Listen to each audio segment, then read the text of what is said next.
2K this week. Kemba Walker, the Neighborhood Scout, My Team Unlimited Tips, and your top plays.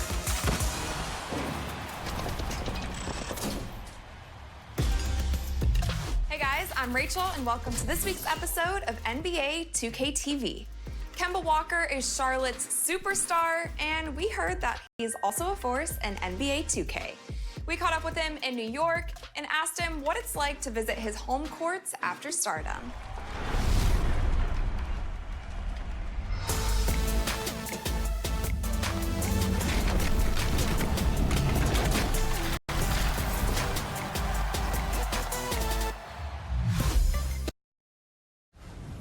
It's the 2K Sports pregame show. Hey folks, thanks for joining us. This is Ernie Johnson. Kenny Smith is here. Shaquille O'Neal. Big guy right there. Ow. Our game tonight featuring the New York Knicks as they go up against the Orlando Magic. Well, for Orlando, a win tonight would bring them to 3-0 on the young season. What a start that would be for them. They've looked awfully good in those first two wins. Here in the early part of the season, Kenny,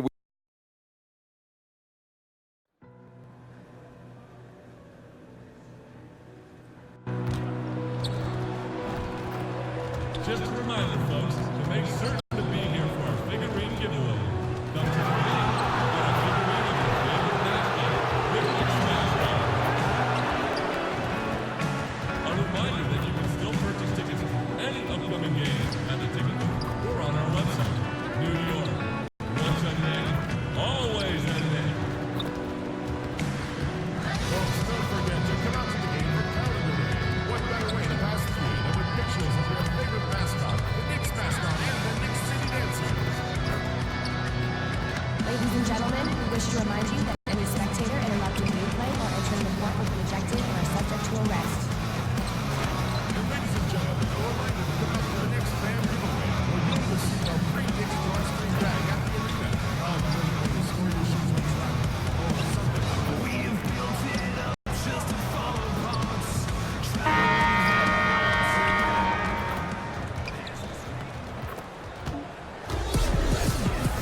Welcome to 2K Sports live Saturday night coverage of the NBA. Thanks for tuning in. This is Kevin Harlan along with Greg Anthony and Brett Berry. David Aldridge will be reporting from the sideline. It's out on the road tomorrow as the Knicks wrap up this home stretch. This, of course, their first opportunity to play Orlando this season. They could only manage a single win in 4 tries against these guys last year. Yeah, and a 4-game season series between these two. Both will be looking to set the tone tonight.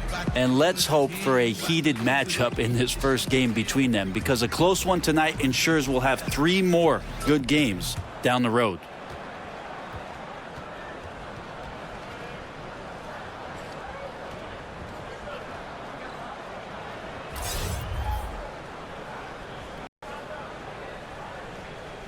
We've already seen a few players make, Brent, a big leap over last year. Their hard work is really paying off. The interesting thing over the past few years is just how intricate the off-season training is for players. And this is why I think the evolution of the game feels like it's been sped up. So many specialized coaches, so much time that guys want to work on facets of their game that are opening up opportunities. And with so much space that's on the floor for guys, we get to see those skill sets a little bit more often on a nightly basis. Awesome to see that players continue to strive to maximize their potential. I agree. A look at the starting group for the Magic. They've got Jonathan Isaac, Jay out there with Gordon, then it's Evan Fournier, and it's Thomas in at the point guard position. And getting the offense started with a high-quality look down low. And contact on the shot, so he'll be shooting free throws here. The Magic shooting their first free throws here for the night. Definitely an area where they can improve. Only 73% as a team from the line last year. And that one goes in. 2 from the line that time. And so it's Burke who brings up the ball for New York. Left side, Porzingis. Over Gordon. Shot is good off the back rim and in. It's a nice looking stroke from the mid-range. Porzingis At his height, he knows it. He can get that shot off anytime he wants. And the shot goes in from Jay. And where's the help? Obviously, a missed rotation, something they're going to want to patch up. Well, you have to be able to trust each other on the defensive end of the floor. Otherwise, the whole thing is just going to crumble. Now, here's Burke. Here's Cantor. Drops in the layup for two. The number of go-to moves and a soft touch. Cantor can crush you inside. Outside Thomas. And the pass to Jay. Thomas against Porzingis. Here's Jay. Trains the 19-footer. Jay's got 6. Yeah, got to feel good about the way you started this one, guys, as he is making almost everything out there and giving his team a good, solid boost. Now, here's Burke. Passes it to Hardaway. Outside, Porzingis. Pass to Cantor.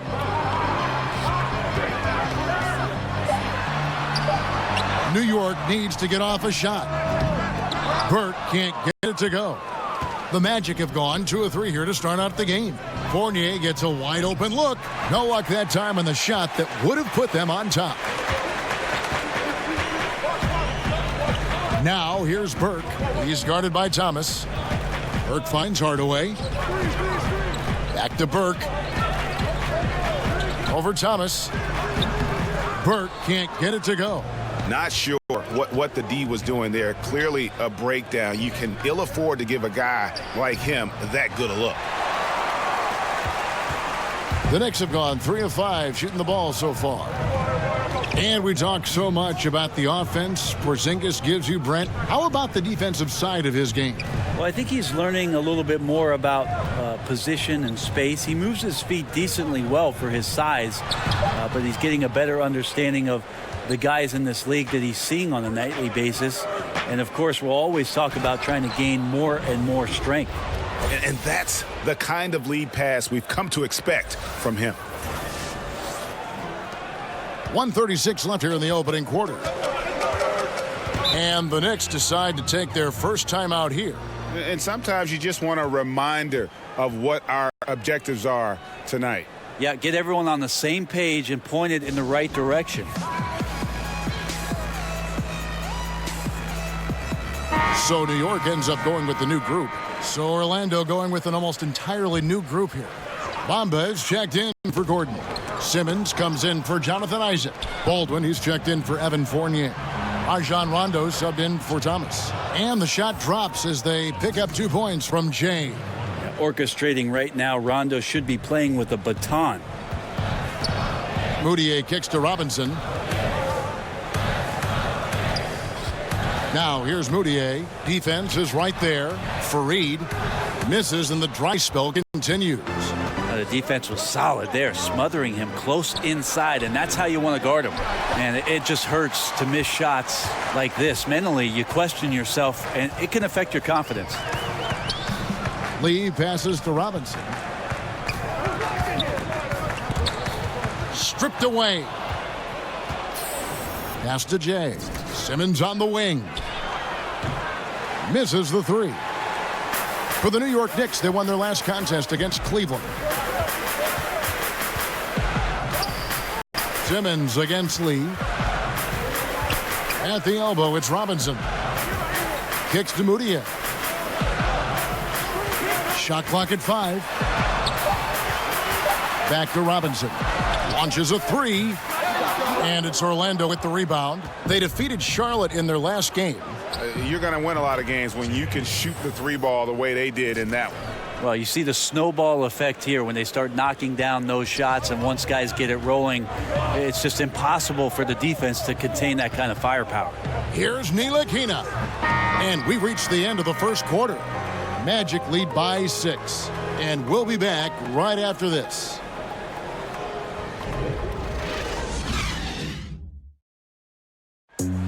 Enes Kanter traded to the Knicks in 2017. Said he was thrilled to go and play in New York. Man, it's just like dream come true. I'm going to New York. I was like, That's a great place to play. So Orlando going with an almost entirely new group here. Jay's checked in for Bamba. Gordon comes in for Urebko. Isaac's checked in for Simmons. And Evan Fournier subbed in for Baldwin. Inside, it's Porzingis and Cantor. Trey Burke is out there with Hardaway. And it's Knox in at the 3 spot. That's the 5 for New York right now. Now, here's Burke. Nothing yet on the scoreboard for him. Fournier against Hardaway. He makes another one. That's 4 up and 4 in to start his game. And now he's taken a solid opening in the quarter and built on it here in the second. On the sideline, let's catch up with Hall of Famer David Aldridge. Well, Jay in that last matchup against the Hornets was phenomenal. He scored 33 points, and along with what he did on offense, he had a big defensive night as well. He reminded us of why he's so highly regarded in this league. A scintillating performance. We'll see if he can do it here again tonight, Kevin. Thanks for checking in, D.A. He was phenomenal for them in that game. It was fun to watch. And not just fun for us, but it had to be fun for him as well. Everything was working, and he just seemed to enjoy and embrace every minute of it. And I love having fun, but fun comes at a cost, and that cost is work and effort. So let's not get too far away from that tonight. He was a workhorse in this one. Here's Cantor following the score by Aaron Gordon. And they turn over the 24-second buzzer, signaling the shot clock violation. Robinson's checked in for the Knicks. Frank Ntilikina comes in for Burke. And a switcher also for Orlando. Matthew Dellavedova has checked in for Jonathan Isaac. Magic leading by 9. Feeds it to Dellavedova. He gives them a double-digit lead. Just impressed with the teamwork out there, setting the table for one another. 30 seconds left here in the second. Here's Ntilikina.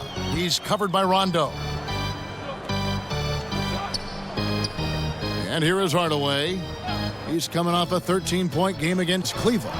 Shot clock at 6. And he takes that one up and powers it through. So explosive moving towards the basket. Ntilikina is horrific at getting into the lane. The shot's good from Jay. Up by a bunch. He's still pushing the action, trying to impose his will. Well, collectively, they've done it tonight here. A passionate performance from the squad. And so it's Orlando. Their lead at 11 points to end the quarter. And they've done a phenomenal job down low. So many of their points coming right at the rim. And a chance now to send it over to David Aldridge, standing by courtside. David. Kevin, thank you. Aaron, you all have played at a high level so far. What has worked for you? We're just sticking to the game plan. You know, our coaches really drew up something good for us. You know, they wrote it out, and we're sticking to it. Thank you, David. And we'll be back for the third quarter of action. Follow.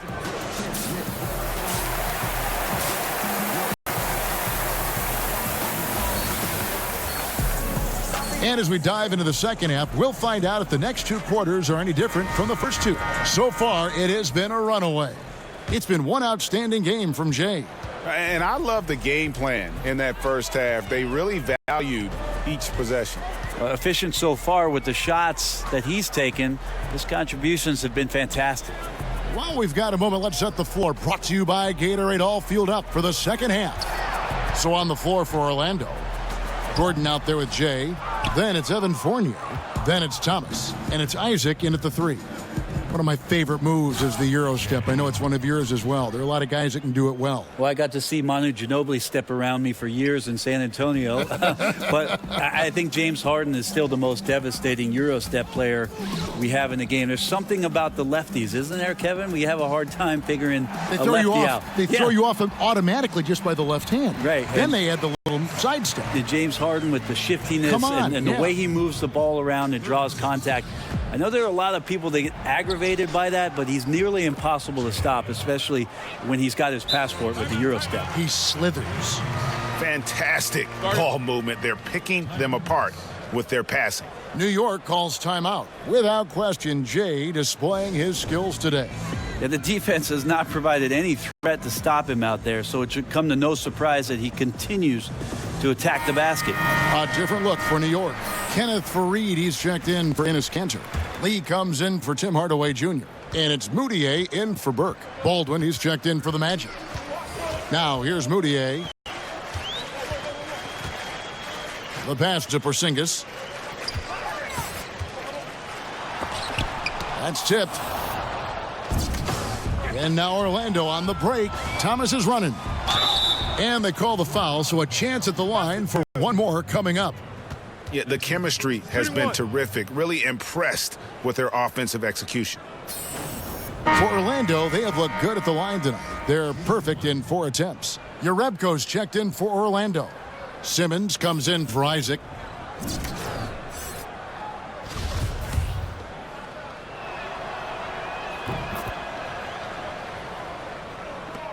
Knicks trail by 16. Out to the wing. New York moving the ball around. The shot's good. Fareed's got his first points of the night. That's where Fareed gets most of his shots. He's a high percentage shooter from inside the paint. Just over a minute and a half played here in the third. Here's Jay, knocks it loose, and the ball goes out of bounds. Last touch by Fareed. A chance here to assess what parts of the floor the attempts have been coming from as we look at the shot chart for New York. And you can see how important those inside baskets are. This is a team that loves to work the ball inside, whether the entry pass or off of a drive. They like to feed on those high percentage looks. Now flying high and throwing it down with the one-hander. One of his favorite moves right there, guys. Moutier kicks to Porzingis.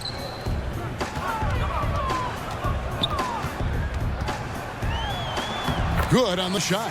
Porzingis has got 4 points now in the quarter. And the shooting has really been there for him today, but he may have to take it upon himself to continue to carry this team and try and get out of this hole. Now here's Simmons. Here's Baldwin. Sinks the three-pointer. Baldwin's got himself going with the triple, his first basket of the game. Wow, 5 straight buckets coming out of half. They are rolling. Passes it to Moutier. It's deflected. In the corner, Simmons with it. And again, it's Orlando with the three. And you can see it. They're in a nice rhythm in terms of shooting. It's been that way the entire second half. And then there's the other team. Can't say that about them. Big gap in the recent field goal percentage between these two squads. Count that one. 25 points for Jay. And it just seems that every pass they make is leading to a score. Just great ball movement. Moutier finds Fareed. Now here's Moutier. He's guarded by Thomas. Count it. Good. If there's a skill set you'd like your point guard to have, that's exceptional court vision. Moutier shows it off there with that assist. Thomas dishes to Simmons. To the inside. Jerebko. Good. Assists like that have typified their effort today. Terrific ball movement. And so it's Moutier with it. He'll bring it up for the Knicks. Up next for them is the Pacers in Indianapolis. That'll be the first half of a 2-game trip. Time called here. The Knicks decide to talk it over. Well, they've been turning that ball over way too much, and they really need to address this if they want to win this game. Huddle up, boys. So it's both teams making substitutions here. While we have the time, let's take a look at last season's best transition teams. Fourth, the Magic. Yeah, I mean, it's a crowd-pleasing style, right? I mean, this club just got out and ran at every possible chance.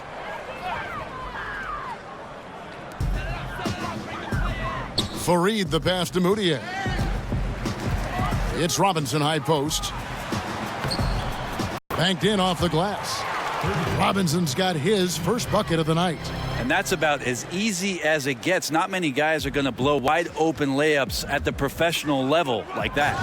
Oh, fantastic dunk. And he hangs around up there just for a little camera time. Yeah, maybe he didn't want to land awkwardly. Who knows? But there he is, and we see it very clearly. For New York, they've gone 5 of 9 on field goal attempts since halftime.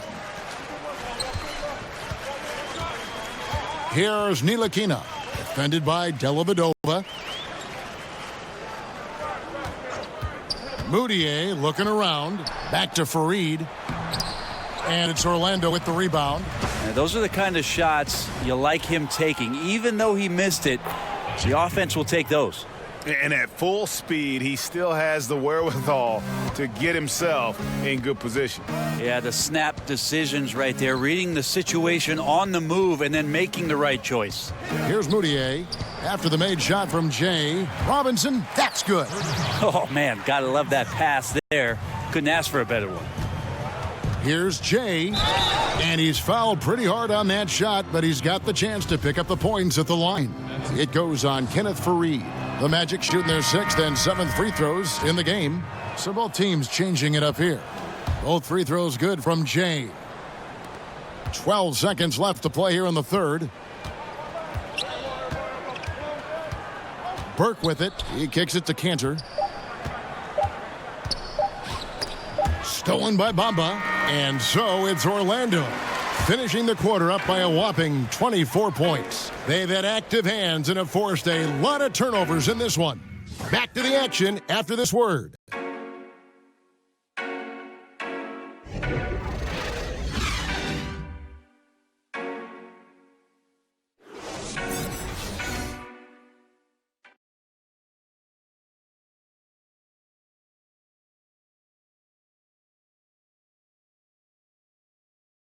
And let's take now this moment to bring up our State Farm assist of the game.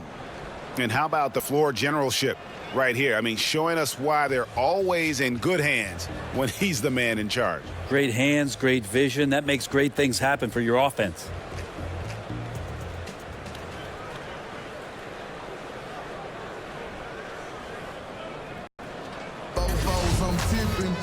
And with the fourth quarter upon us, time is running out for this game to become competitive. Enes Kanter is out there with Robinson. Then there's Trey Burke. Then there's Hardaway. And it's Ntilikina in at the 2. So that's who's on the floor for the Knicks. The Knicks shooting 47%, pretty solid.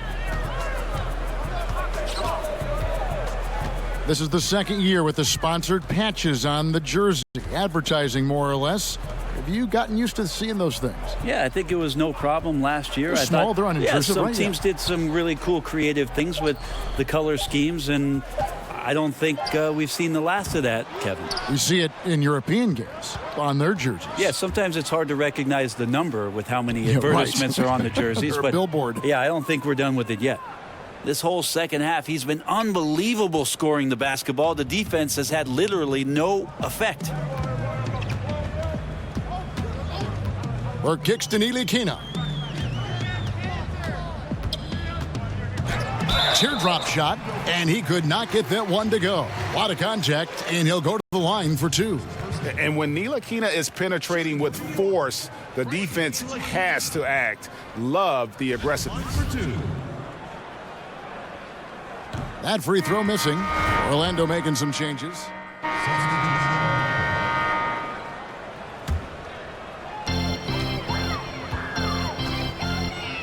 New York moving the ball around.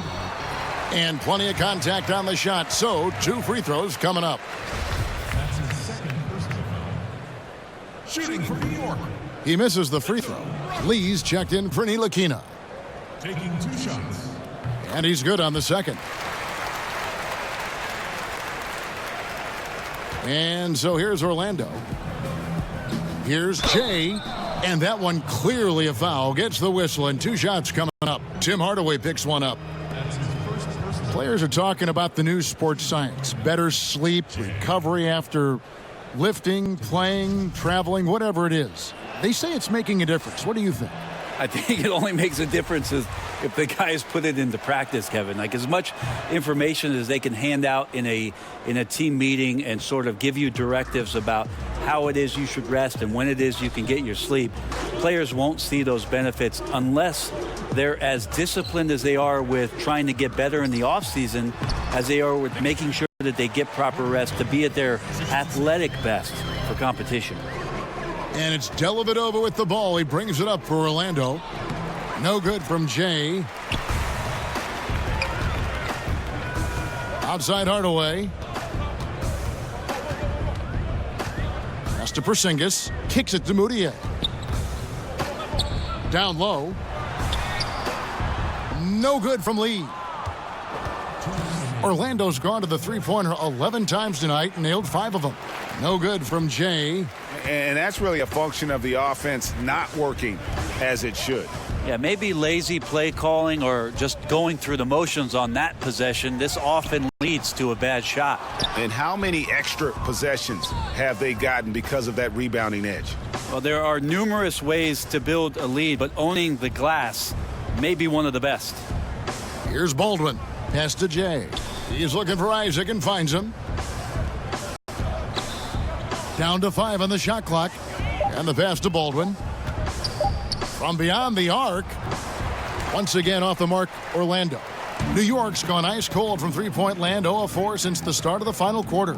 And so it's going to end up in the record books as a blowout, a dominating performance for the Magic. What an effort in the transition game we've seen tonight from these guys. Really pushed the ball, and I think in doing so created a lot of pressure on the defense.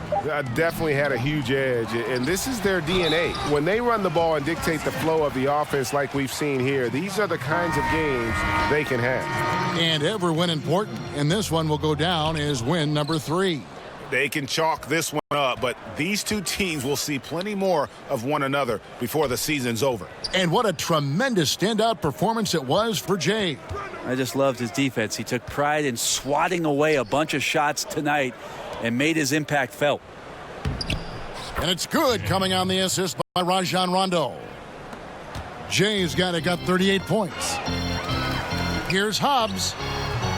New York, no good that time either. 5 seconds separating the shot and game clocks.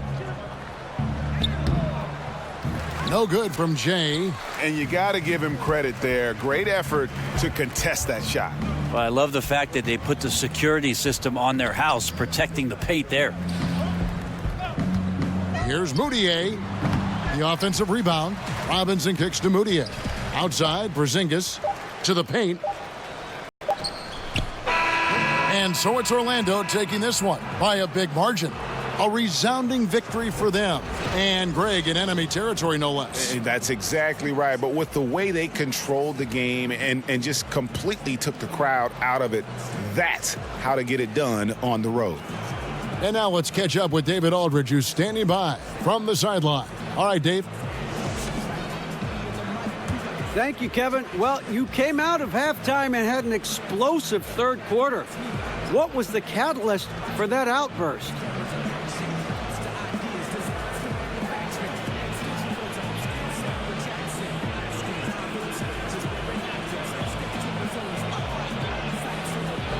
A lot of my teammates were talking me up in the locker room, telling me that I was ready to take over, and it just got me fired up. I guess they were right, and I'm just glad I helped us get the win. Well, you need to bottle that up because whatever they said, it helped. Kevin, back to you. All right, David, great job. Thanks so much. Thank you for joining us. That'll do it for now. For Greg Anthony, Brett Barry, and David Aldridge, this is Kevin Harlan. Thanks for watching the NBA, presented by 2K Sports. See you later.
And I know that this past summer you did some international travel, including going to China. Yeah.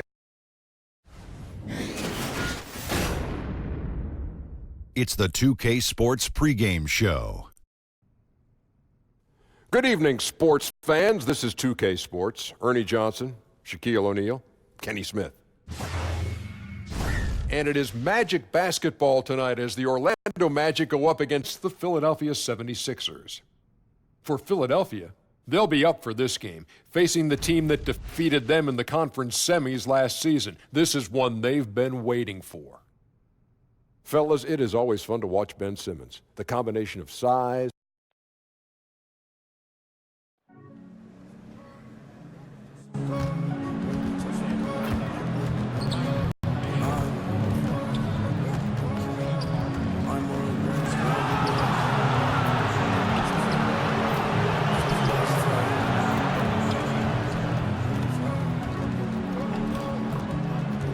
Just a reminder, folks, to make certain to be here for a figurine giveaway. Come to the game and get a figurine of your favorite mascot, the Sixers mascot. There are still seats available for upcoming games.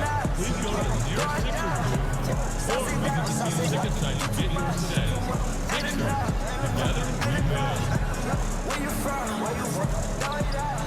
Andy, post-game show wrap-up takes place in the Southland shortly after the Good broadcasting team and special guests. All the latest NBA information during the post-game radio.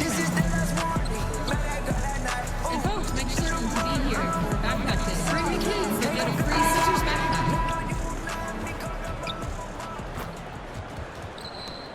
An overhead look at downtown Philadelphia. That's the site of our broadcast tonight. Everyone is in their seats here at the Wells Fargo Center as the 76ers look to grab a win here in Philadelphia. With Greg Anthony, Chris Webber, and with pregame routines coming to an end, we're just about ready for our tip-off. First, though, let's get a report from the sideline and say hello to David Aldridge. Guys, Joel Embiid is... He is tremendous size and skill to match, GA. Thanks. With Embiid, modern superstar knows how to connect with fans using his social media to his advantage. He has got a very charismatic side to him. He does. I wish he cared a little bit less about it. I don't mean to sound like an Embiid critic, but I think he's very aware of his surroundings at all time, and you could feel it at the playoff games that I went to in Boston, where he's very aware of the fans, and he's very aware of getting booed and kind of looking around, and I think there's another level that he can go to as a player, just like, guess what? None of that stuff matters. Just play basketball. You're 7'3", and you're unstoppable. I thought he just needs to be a little more locked in and a little less aware of that other stuff, and I think he needs to be in better shape. You saw in the playoffs, he would peak in the first three quarters, and by the fourth quarter, I thought he was dead. You could see his hands are on his knees. And the reason he wasn't in great shape was he'd never come close to playing that many minutes in 4 years. So the key for him is, can he play around 70 games this season? Can he play 30 minutes a game? Can he get to 2,100 minutes for the year? And can he have something left in the tank for the playoffs? Because his conditioning really hurt him against the Celtics. All fueled up and ready to go. Let's check out who's on the floor, courtesy of Gatorade. And so in the game for the Magic, Jonathan Isaac is out there with Aaron Gordon. Then it's Isaiah Thomas. Then there's Jay. And it's Fournier in at the two-guard position. And Bill, on the topic of Joel Embiid, sometimes we don't appreciate what a big man has to go through because constant leaning, bumping. I mean, they play a game so different than guys that are on the perimeter. They don't face that constant guy on you. Right. And the fear with him is some people's bodies maybe aren't meant to play basketball for 20 years, you know? And you watch him, he's 7'3". He's just giant arms, giant legs. And when you watch him run, you kind of feel it. Whereas there's other guys when you watch them run and it just makes sense. Like, I still remember seeing KG early in his career. It's like, wow, that dude was meant to play basketball. He was just like a gazelle, you know? Giannis is like that. LeBron is like that. Embiid is really tall, and he's carrying weight, and there's just a lot of pressure going through his joints, and I just hope he can stay healthy. Like with Yao. Yeah, Yao is a great example. Greg Oden. Andrew Bynum, I think, is a really good example. Andrew Bynum was the focal point of the Dwight Howard trade in 2012. Was out of the league 2 years later. So, you start going over 7 feet with these guys, and Kareem is an anomaly. Bill Walton, Yao, Ilgauskas, Rick Smits. These are all guys that got injured because they were too tall. And there it is for him. That's what I'm talking about. That's a perfect 4-for-4 start for them. Now they're just getting all the shots they want.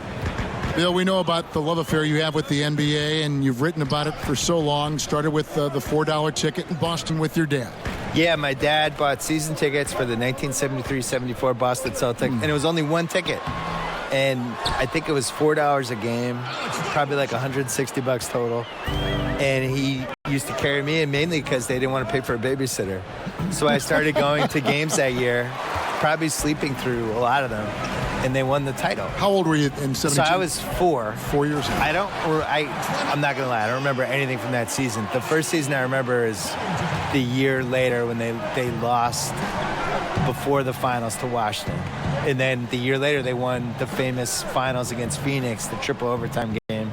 I was there. Was Cowens on that team? Cowens, Havlicek, Yep. JoJo White. Yep.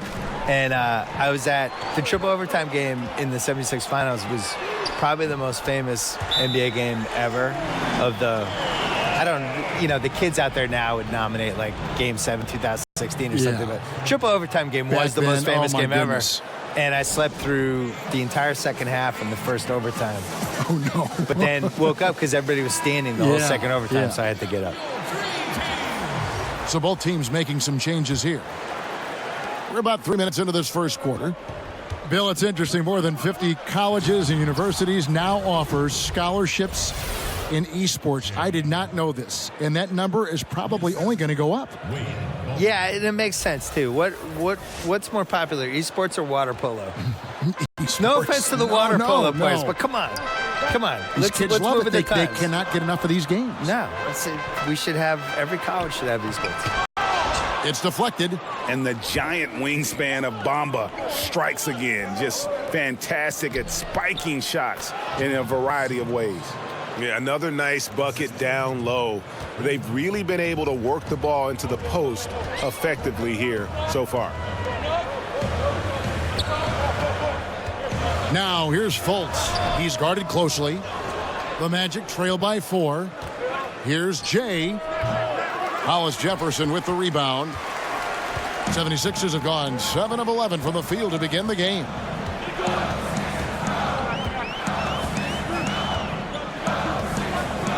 Bolden. Orlando grabs the miss. And guys, this is the first they're seeing of Philadelphia this year. They take on a team they knocked out of the playoffs last season in the conference semis. If you let him get that deep, this is what you could expect. Yeah, well, with his toughness and skills in there, it's a rough problem to fix. To the middle. Rondo with the steal. And here's the fast break. For the finish. Throws it down as the official calls the foul. It may be a three-point play. Alex Len picks one up. And Rondo is a rugged defender, outstanding at reading the opposition there and then coming up with the steal. And Philadelphia making a change here. Johnson's checked in. And a switcher also for Orlando. Jerebko's checked in. And that one falls, and that puts him up by 1 point. Here's Smith. No points in the game yet for him. Good ball movement here by the 76ers. Now here's Fultz. He's covered by Rondo. Over to the wing. Bolden. And just miss after miss right now.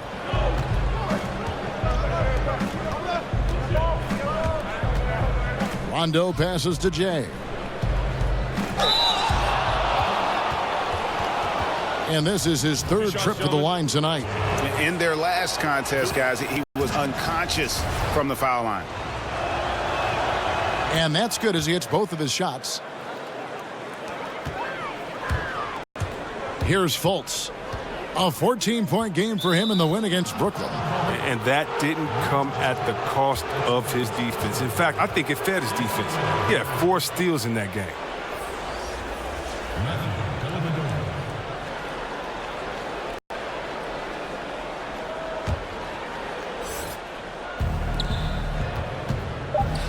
Here's Jay. Offensive rebound. And it's in. Oh, wow. He nails the buzzer beater. Great awareness of the clock to end the quarter. I like that. Even though he's in a hurry, he still remains under control. And don't go away. We'll be right back.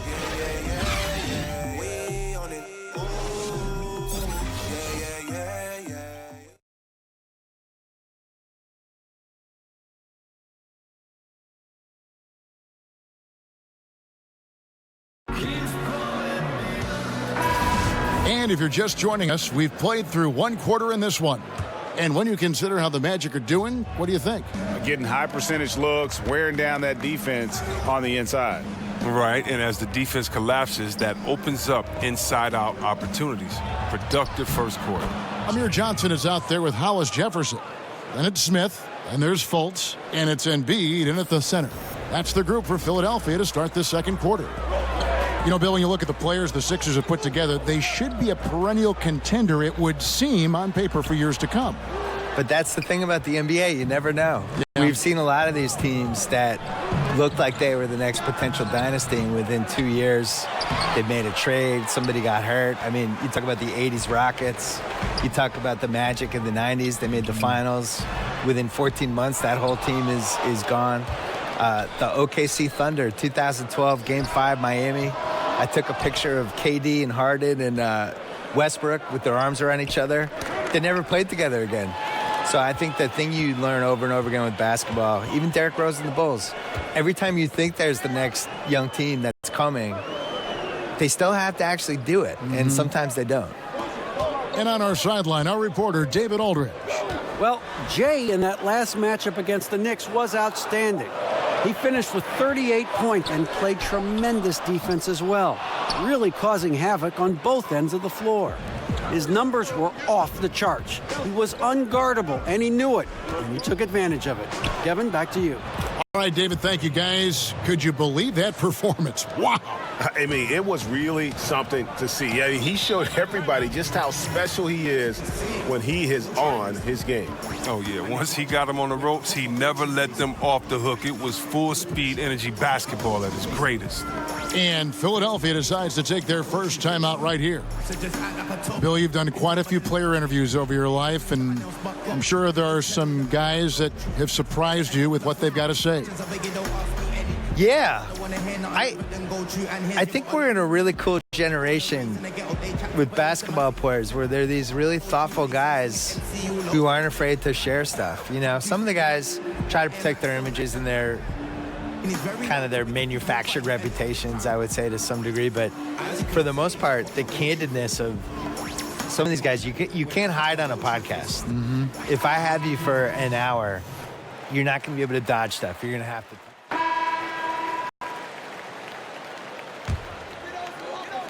And stolen by Simmons. Always full of terrific insights. Bill Simmons, thank you so much for stopping by. Thank you. My insights, thank you as well. And Greg, how much fun is it to have Bill with us? Such a prominent voice in sports journalism and never afraid. Whoa! Goodness. How can you not love Simmons? I mean, some of the dunks he pulls off are insane. And a terrific bit of chaos there on the replay presented by the Under Armour Hover Havoc. Simmons on the wing. Outside Rondo. Back to Simmons. Passes to Rondo. Here's Jay. Len grabs the board. Len's got his fourth rebound in this one. More good work on the glass there. When it's all said and done, I think rebounding might tell the story in this game. And stolen by Simmons.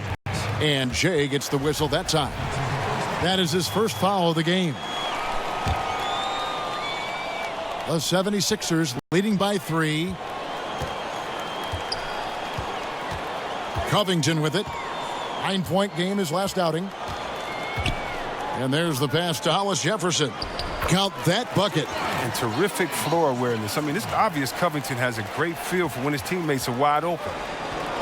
The 3. Good on the three-point shot. Jay's got 18 points. So that'll be it for the first half. Fairly even battle underway in this one. 76ers lead by 2. Live from Philadelphia, you're watching 2K Sports.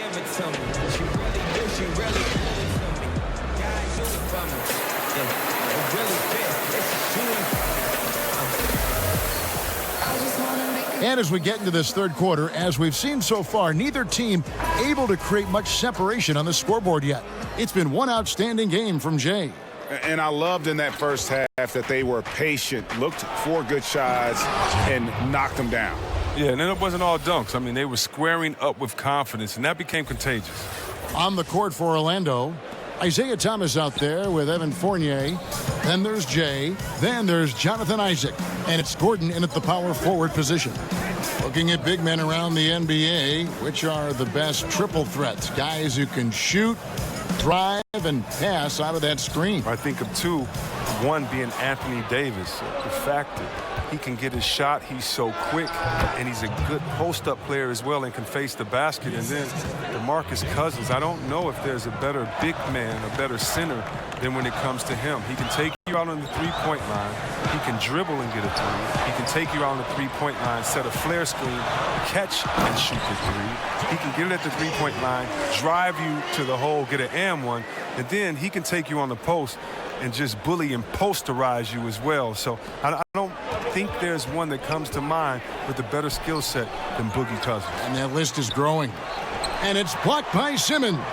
But the reach of Simmons, I mean, coming into play on these blocks, you got to be careful shooting around this guy. Covington's shot is off. The Magic have gone 2 of 4 here to start the second half. Here's Gordon, and then Gordon with the dunk. And some hang time on the rim. Puts a little cherry on the top of that slam. Well, those kind of displays of strength can get one team rolling. Gordon against Simmons. Goes up to the stripe.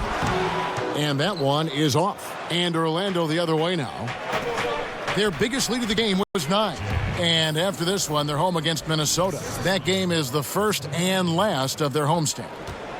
The 76ers trail by 4. And we're just around 2 minutes into the final half of play now. Now Embiid. The 18-footer is right on the mark. Embiid's got 4 points now in the quarter. And the touch Embiid has on his jumper, I mean, looking so soft and accurate coming out of his hands. Now a timeout called by Orlando. In addition to going over the game plan and making whatever necessary adjustments have to be made, Greg, this timeout also the time for players to get rehydrated or hydrate for the first time with some Gatorade. Plenty of basketball still to be played here, and they have to get recharged. That's a great point. Without proper hydration, a player can completely run out of gas down the stretch of a game, and that's something that none of these guys can afford to have happen. If you're going to battle all the way to the finish, you have got to be hydrated. Simmons feeling it out a bit. Shot clock at 5 over Thomas. No good from Simmons. For Orlando, they've gone 4 of 7 to get things started here in the second half. You know, you watch Ben Simmons play, and it isn't a surprise, Chris, that he's a threat to go off for a triple-double every time he suits up. Well, Simmons is going to have a lot of triple-doubles in his career. Great size and a knack for the ball when it comes to rebound. Embiid, no good. Orlando leading. Outside Thomas. Not wasting any time and taking the shot and knocking it down. Thomas got his second bucket of the game to go. And Simmons has got the ball here for the 76ers. And it's blocked. Jay, guarded by Embiid. Thomas, good. The ball movement on this run has been fantastic and is a big part of why they've been able to get these good looks. And Philadelphia calls time here. Without question, Jay displaying his skills today. He's been a force inside. If they don't commit more bodies down low, he's going to keep destroying them in the paint.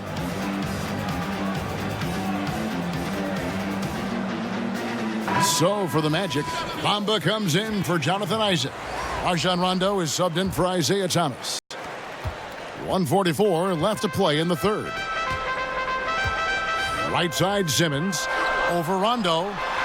Another miss by Philadelphia. Magic leading by 6. You know what? Tried to step in and cut him off, but just didn't get there quick enough.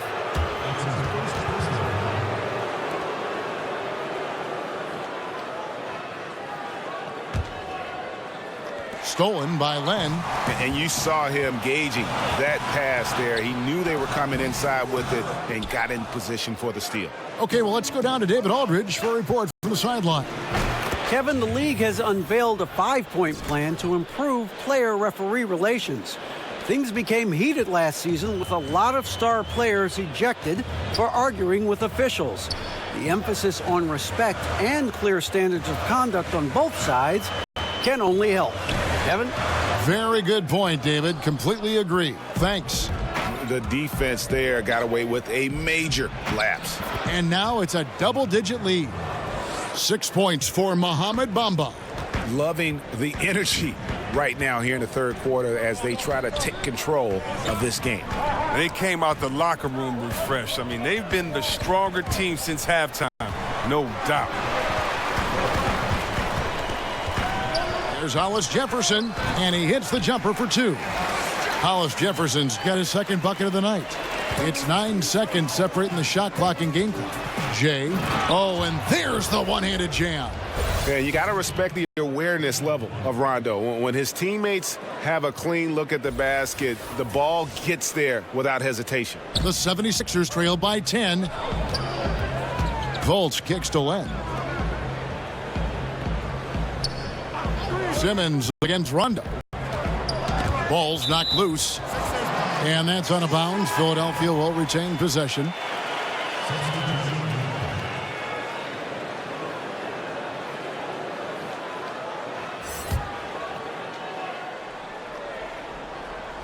Here's Simmons. Down goes basket number 6 for him this game. He's taken 12 shots and made half of them. Once Simmons turns on the Jets, there's no stopping him. I love seeing him play with this much confidence. Sinks it in the shot from Jay. Jay's got the lead. Back up to 10 now for the Magic. 1 second left. Can't hit that one. And so it's Orlando going into the break with a 10-point lead. Trailing to start the quarter, they battled hard and pulled off a tremendous comeback. Now enjoying the lead. We'll get right back to the action when we return.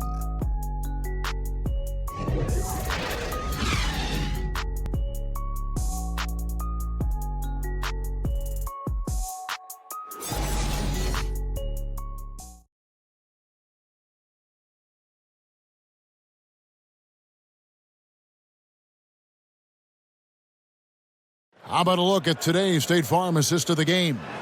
And the definition of teamwork right there, guys. I mean, what great communication between them, and what a beautiful feed. I mean, well, if you're the coaching staff, I mean, you're pumped up. This highlight will not only make it on the TV, it'll make it into the film session tomorrow. And with 3 quarters behind us, let's see what this fourth period holds in store for us. Simmons runs the show with Redick at the 2. Then there's Len, and it's Hollis Jefferson in at the small forward position. That's the group in the game for the 76ers. Good on that shot. And with that, the Magic lead is cut down now to just 8 points with the basket from Simmons. Now a timeout called by Orlando. Well, think back to when Ben Simmons was first drafted as the top pick in 2016. Everyone knew he could be a playmaker as a small forward. But really, he functions fully as a point guard when he's out on the floor. For the Magic, Aaron Gordon, he's checking in for Bamba. And Evan Fournier subbed in for Matthew Dellavedova. Magic leading by 8. Here's Jay. A quick shot there, and it's off target. And Chris Simmons, a player that almost transcends the traditional basketball positions. Now, he's a playmaker, plain and simple. He has the height and vision and skill to line up anywhere. Simmons, he could be viewed as a generational talent when it's all said and done. And that one drops for him. 30 points for Jay. Nice pass there to set that basket up. And here's Redick. He'll bring it up for the 76ers. Simmons inside. He's covered by Rondo. Count the basket. Hollis Jefferson's got 4 points this quarter. This is what a point guard should do. Simmons is so adept at noticing when the defense is overcommitted.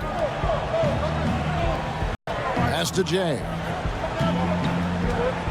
Goes up the baseline, and again it's Orlando converting. And they've worked the ball around so well tonight for those quality looks from mid-range. Simmons, the bounce pass.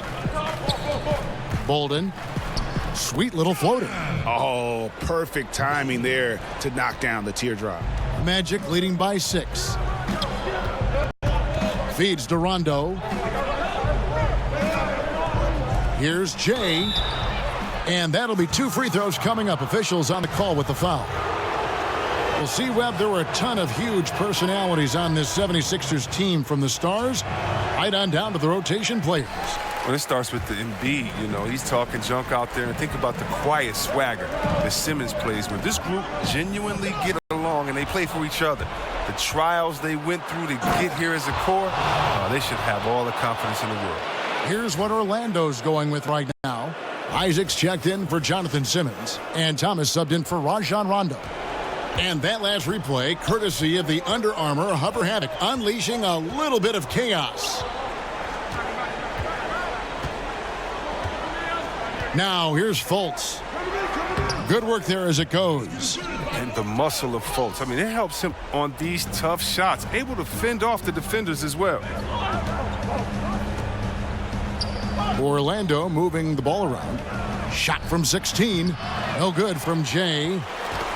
That's tipped. The 76ers trail by 7. 4-3, Covington. It's hauled in by Gordon. He finds a major hole in the D beyond the arc and still can't cash in on it. Wasted no time on that one. And that's now 35 points for Jay.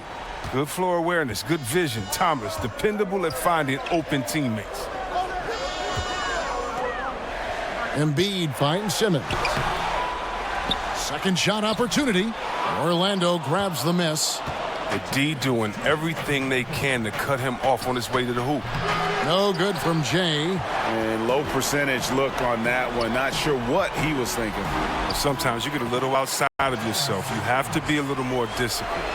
And guys on defense gasping for air at this point. Well, that's because both offenses are relentless. Each side trying to close this thing out. Here's Embiid, and the basket is good, and he's got a chance here for one more at the line. But this is why Embiid has the ball in these moments, because the team counts on him to step up. Well, that's big free throws from a player they depend on in those situations. And the Magic can't hold on to the ball. Oh, no, don't tell me. He just didn't do that, did he? A critical point of the game, and he makes just about the worst mistake possible. 1:30 left in the fourth quarter of this one. Scored the bucket. He's made 5 so far, shooting a very clean 5 of 7. Can't let Embiid get comfortable inside. When he's this close, he's adept at burning the defense. Here's Fournier, and he uses the glass on the layup. And the Magic lead by 4.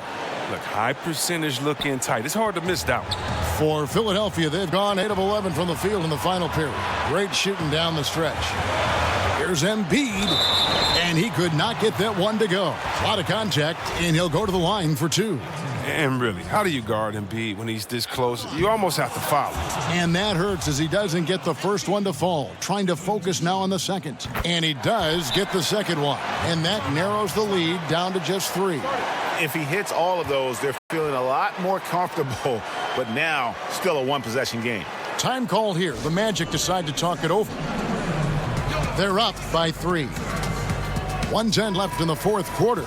And now the presentation of our Jordan Player of the Game, Jay. And guys, no doubt who our pick was going to be. He's made everyone else on the court look like they're playing at half speed. It's been total domination, and you can't help but just sit back and admire that performance.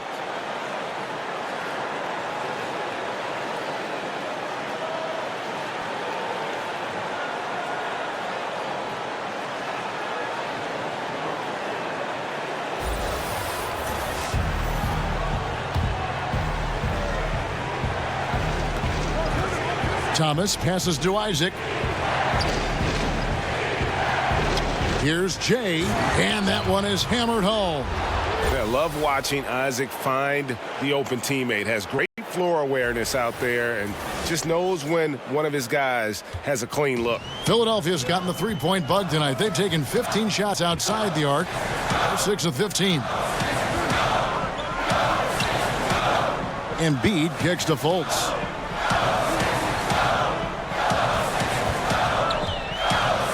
On the clock. He doesn't hit that one. And here's Fournier. He brings it up for the Magic. They've led by as much as 10.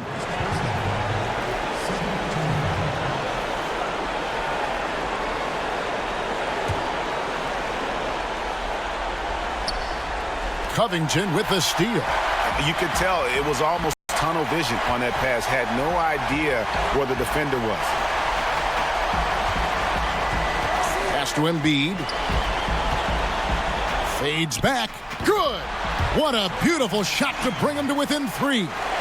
What I love about the big man is his fearlessness. I mean, Embiid, he's a leader who feels comfortable taking big shots. They have a chance to tie it up. They got to be looking for a 3 here, guys. Timeout called the 76ers. They trail by 3.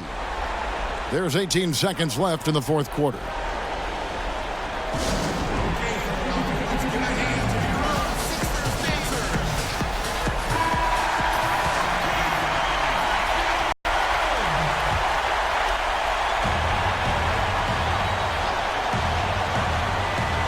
And it's still within reach. Yeah, but they're going to need everything to go their way. Guys separate themselves by how they perform in clutch situations. Give this man his props. To the left side wing. And that's an intentional foul. Yeah, you know what? Smart foul. You got to try and extend the game. First free throw is good, and that will put them up by 2. Every year, Thomas seems to up his game. I mean, a powerhouse offensive threat. It feels like he can take anyone on. Forget about the pressure. He was perfect. No choice but to look for the 3. And the 76ers call time here. They're behind by 3. There's 10 seconds left in the fourth quarter of this one. Guys, your thoughts? You know, you'd love to be able to clear space and get that triple, but you can also do the 2 with a quick foul. Well, these are some of the toughest decisions. I mean, a good argument could be made for either case. And there's the intentional foul. No choice but to stop the clock here. No choice but to foul there, but he's probably the last guy you want to see on the line. And the second free throw, no good. A tough break there. Yeah, and Isaac really continues to intrigue you. A 6'10 forward who's just got great agility and can be a nightmare in transition. And so the big win by Orlando in a tight game. This win, such a tremendous emotional boost for them. Really an accomplishment and crazy finish to take a road game like this and simply deflate an entire building. And that's going to do it tonight, folks, for our broadcast. For Chris Webber, Greg Anthony, and David Aldridge, this is Kevin Harlan saying thanks for watching. So long.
All-time defender.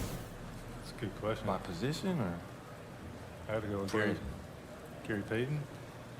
Michael Jordan.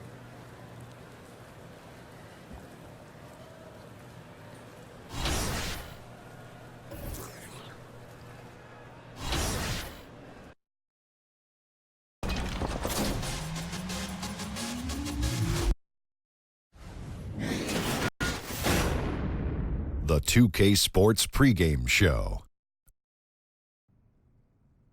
Happy Halloween, folks. Got a Halloween sound effect for me?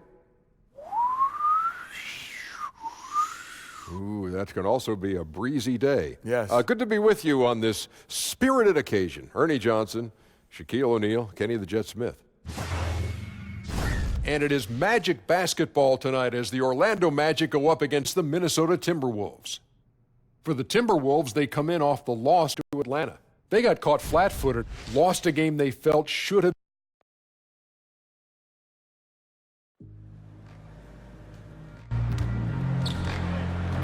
Fans, don't forget to come out to the game for calendar day.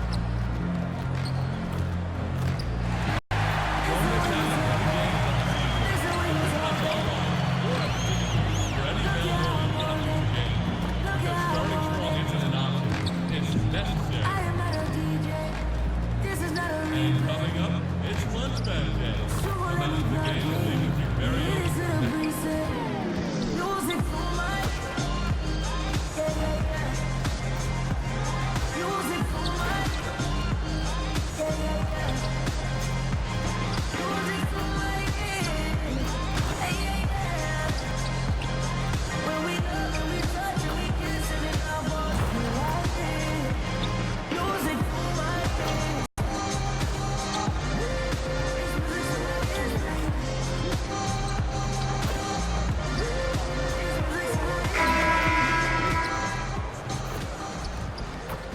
And now introducing your Orlando Magic.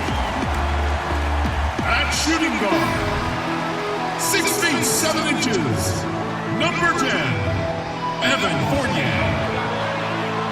At the other guard position, at 5 foot 9 inches, number 22, Isaiah Thomas. Starting at small forward, 6 feet 10 inches, number 1, Jonathan Isaac. Starting at the other forward position, at 6 foot 9 inches, number 00, Aaron Gordon. The big man, at 7 foot 0 inches, number 13, Jay. The head coach for your team. Once again, your Orlando Magic.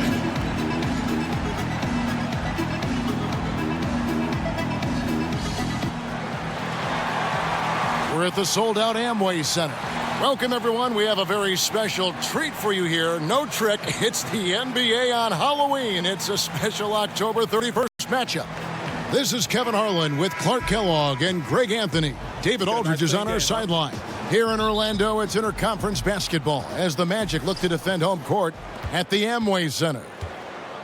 And Clark, with the full bulk of the NBA season still ahead of us, what can players do to prepare themselves physically and mentally for this long, long season? I think you've got to try to find ways and mechanisms to stay fresh.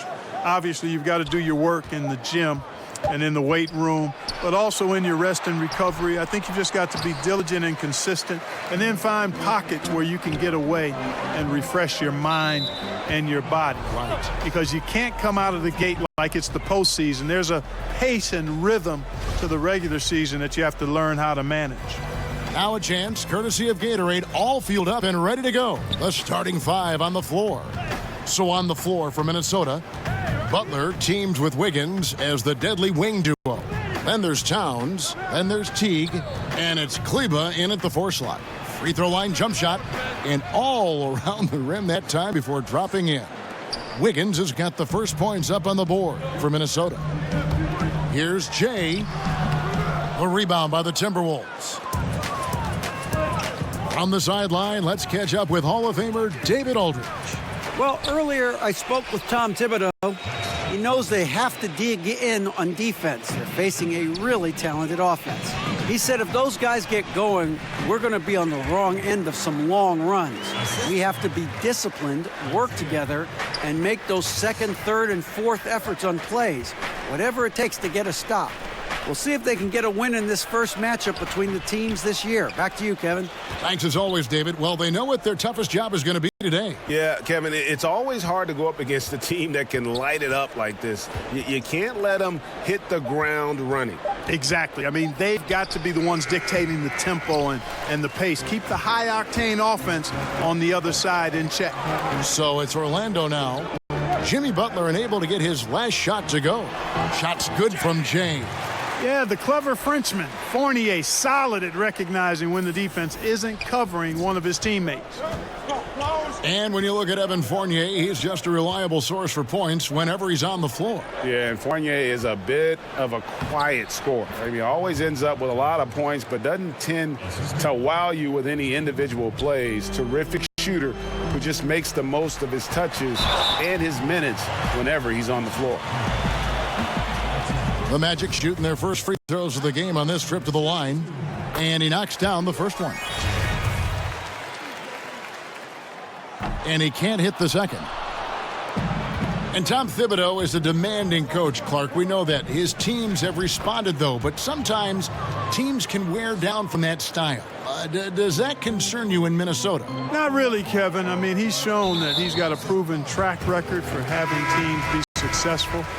And with ownership behind him, I think the players will follow his lead. Remember, he's got the dual role as coach and president of operations. Not sure if that is always the best way to go about it, but in this case, with the alignment with ownership, I think it'll work. And Orlando making a change here. Bamba's checked in. Stolen.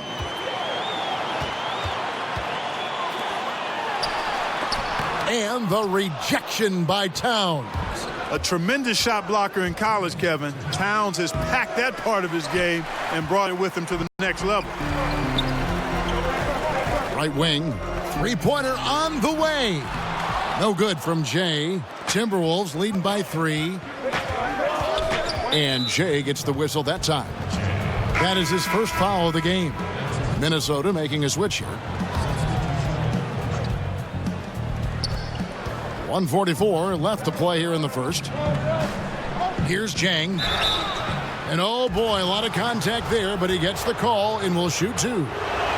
And you know, Gorgui Dieng, not just remarkable for his basketball talent, but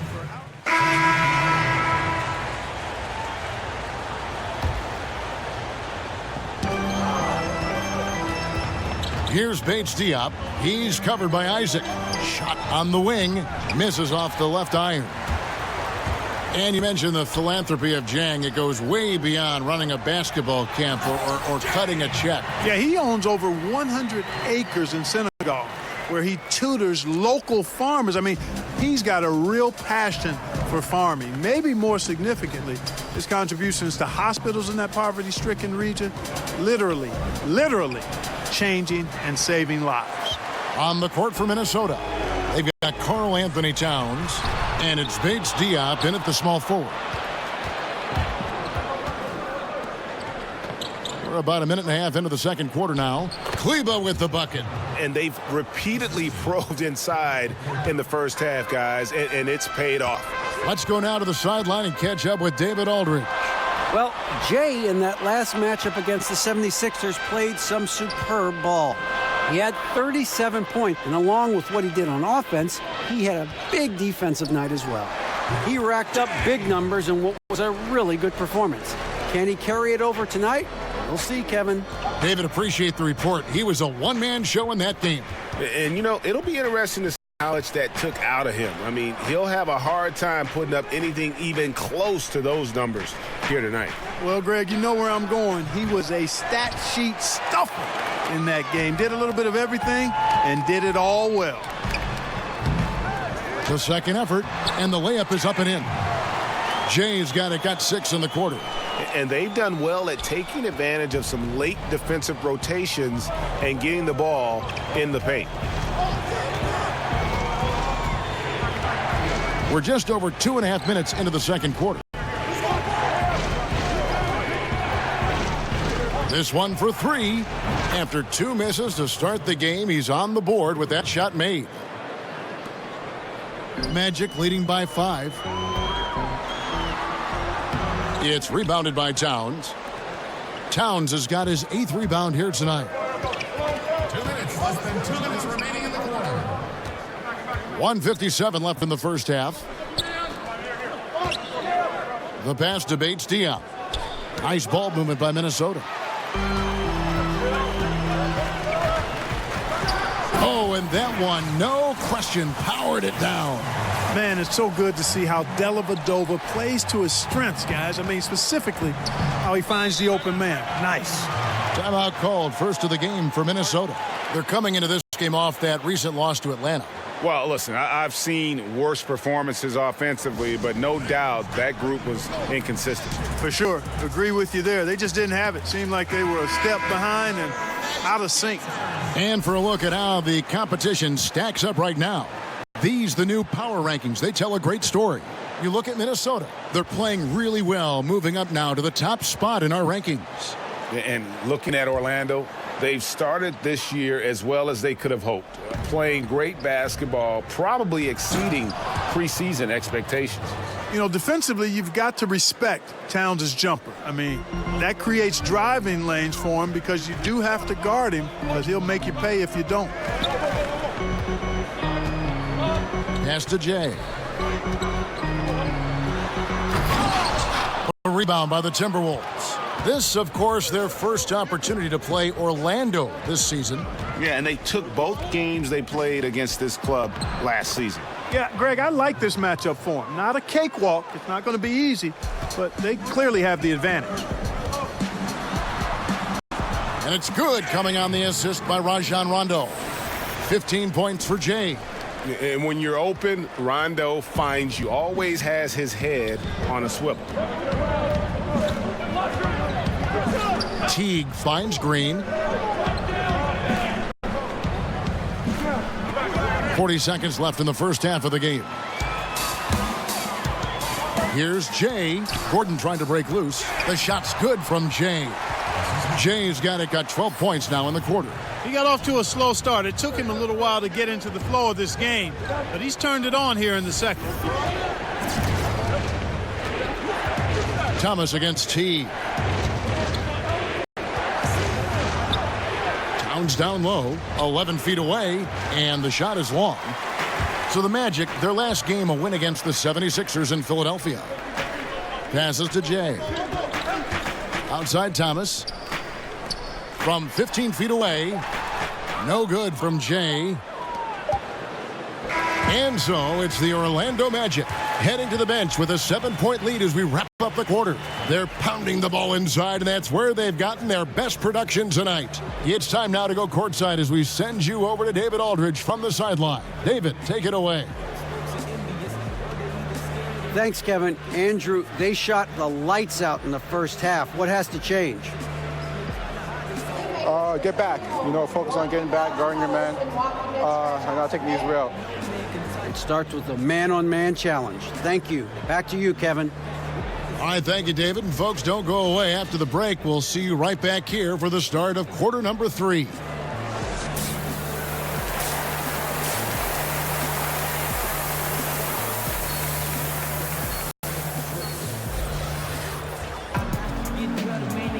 And welcome back to the second half of our Halloween broadcast.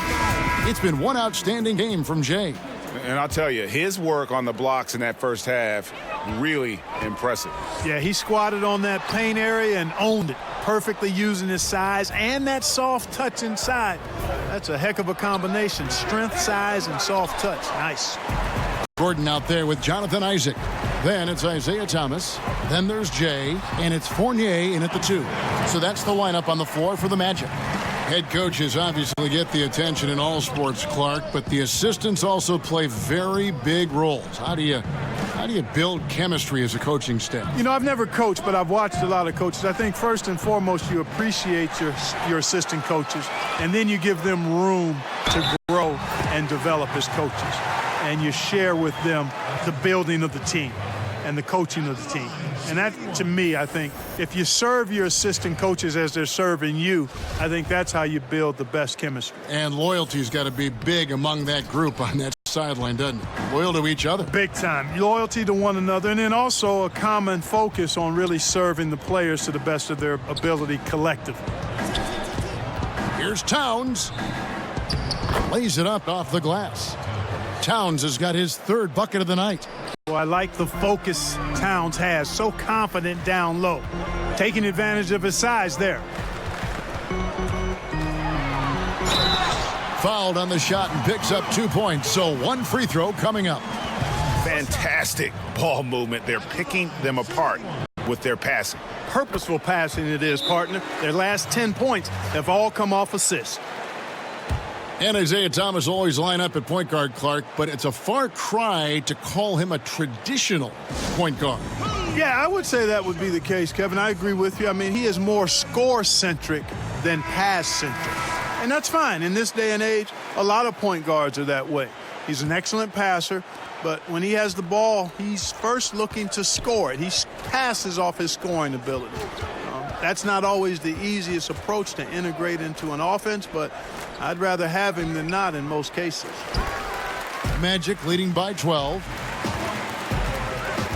Fournier goes in. He dents the rim with a two-handed slam. Wow. Boy, I like how Gordon dishes the ball. When his teammates are open, he finds them on time and on target. Third quarter of play with just over a minute and a half gone by.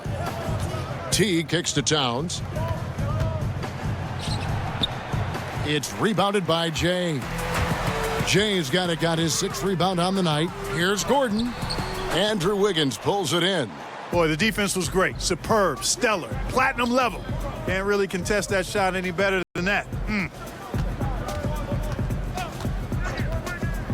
2 minutes into the second half of play now. Outside, Towns wants to get it to Butler and does. Here. Ooh. That's how you attack.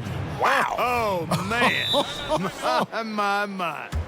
Boy, Butler doing a nice job taking advantage of the open man. Good quick pass there. And that was an Unleash Chaos replay, courtesy of Under Armour, wreaking havoc at the rim. And now the first timeout called here for the Magic.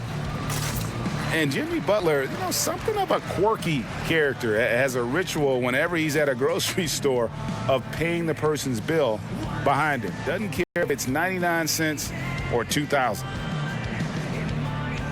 So Orlando going with an almost entirely new group here. Bomba's checked in for Jay. And Butler never afraid to be a little bit different, listening to country music in the locker room, much to his teammates' chagrin.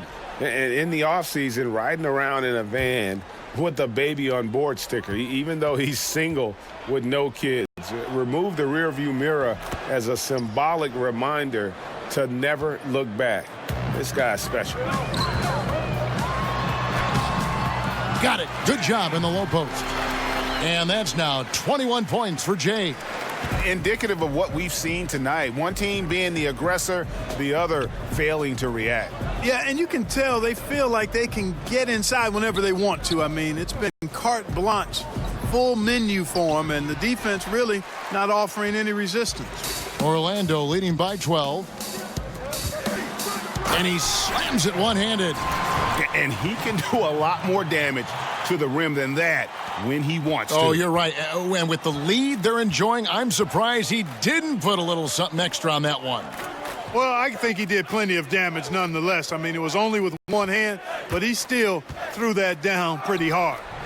And it's Wiggins missing. He's been off so far, Kevin, but there's still time. I mean, he just needs to settle it down, idle it down a little bit, and try to contribute as much as he can on the offense within himself. They've been looking out of sync offensively.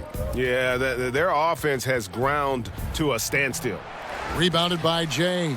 It's just one of those games for him so far. Nothing seems to be finding the bottom of the net. Ring shot on the way. The basket good off the assist from Simmons. Jay's got 25 points in the game. Now Teague. Pass to Wiggins. Over Simmons. Good on that shot. And with that, the Magic lead is cut down to 14, getting a little bit closer on the bucket from Wiggins. Got it off in time. It's off. And here at the end of the third quarter, it's a double-digit ball game. Magic lead by 14. And time for the short break, and stay right where you are. The fourth quarter is coming up next.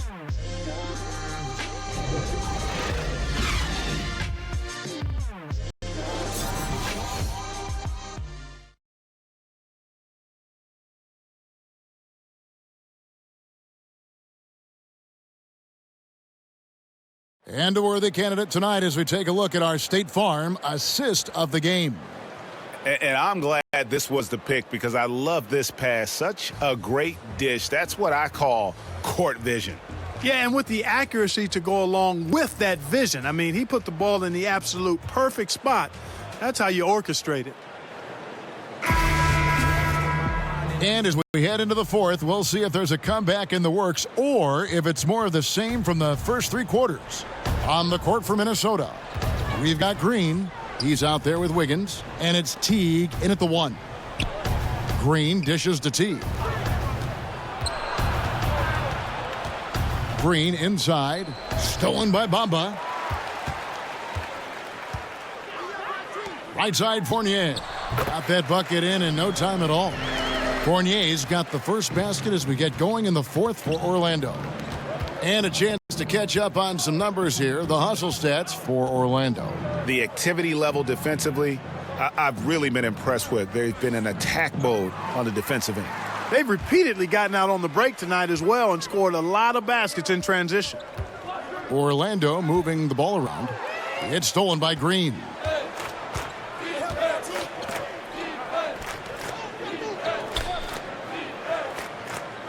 One minute now into this fourth quarter. Kicks it to Teague. 5 to shoot. Minnesota needs to get off a shot here. Green, no luck. Magic leading by 16. Inside, here's Bamba, and the dunk by Bamba. And how about the 9'6" standing reach Bamba has? I mean, it's unguardable this close. Dunks it with such ease. And the Timberwolves call time here. Lots of physical play, Clark, during your time in the NBA. That's been toned down to a degree. Do you miss it being a bigger part of the game now? You know what? I think it's still a very physical game. The rules have changed. The way the game is officiated has certainly changed. Some of the tough fouls that you saw in decades past don't exist as much. But I still think the game is extremely physical. So I'm glad to see us move in the direction of toning that down a bit. There's enough physicality in the game. Aaron Gordon, he's checking in for the Magic. Just about 1.5 minutes gone by here in the fourth. Teague against Thomas. Teague, the pass to Wiggins. Got a piece of it. To the middle. Here's Towns. Got a hand on it. They retain possession.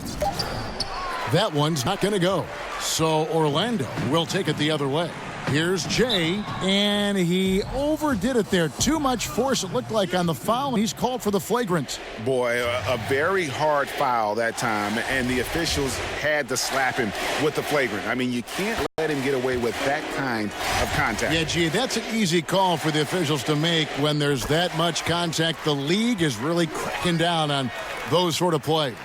You look at rebounding now, Clark. Teams relying less on one guy and more on collective team rebounding, especially, it seems, on the defensive end. Yeah, and you think about it, Kevin, with the space and pace game, positionless basketball, if you will, or versatile basketball that takes place, more guys are spread out and away from the goal. Bigger guys are not always camped in the lane, so everybody's got to rebound the ball, more so today than in past decades because, again, the three-point shots are coming at a rapid rate.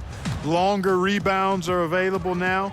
So everybody's got to be attuned to rebounding the ball. Timberwolves trail by 20. Left side, Butler. Down low. The feed to Teague. Wiggins outside. Right side, Butler. And the Timberwolves tack on 2 more. You know, I think Butler had a pretty good mid-range game coming in. You know, he was drafted 30th back in 2011. Time call here. The Magic decide to talk it over.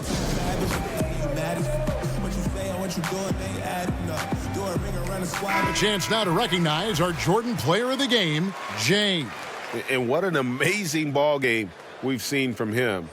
It's been a one-man show worth the price of admission all by itself. There wasn't anything he couldn't do on that court tonight. The better he played, the more these fans got revved up.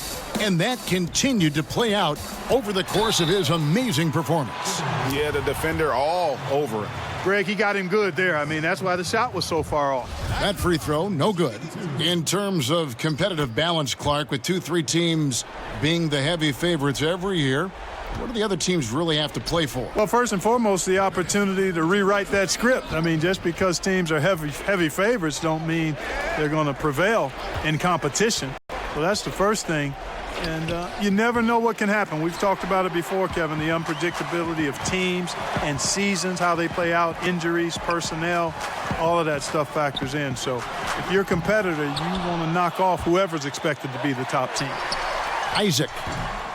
And, yep, finally drops after rolling around the rim. And the Magic lead by 21. Love seeing Isaac shoot off the dribble, demonstrating how effective his pull-up jumper is. That's nice. Butler against Fournier. Here's Wiggins. The rebound by Jay. Jay's got 9 rebounds in the game, getting it done. And one team is just completely outclassing the other tonight. Spirited performance, and it really ignited what is turning out to be a monster win here for the Magic.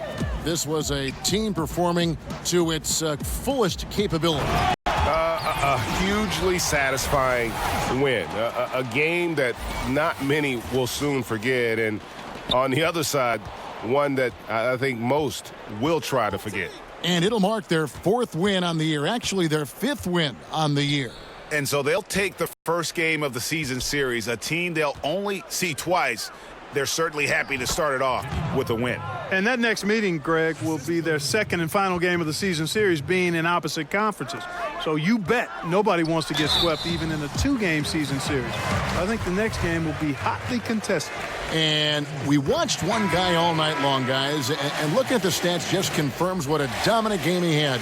What a night tonight it was for Jay. And, you know, he was really important today. Integral, taking and making shots time and time again. Here's what Orlando's going with right now. Yarebko's checked in for Gordon. Simmons comes in for Jonathan Isaac. Matthew Dellavedova has checked in for Fournier. Rajon Rondo subbed in for Thomas. And Jay gets the whistle that time. That's foul number 2 for him. And so it's Minnesota with it. Timberwolves passing it around. Out to the wing. Here's Bates Diop, guarded by Simmons. Fades away. And again, it's Minnesota. This is not the team we've been watching for most of the night. Well, hopefully they can ride this momentum into the next game, because this one is done. Over. Fine. Outside, Simmons.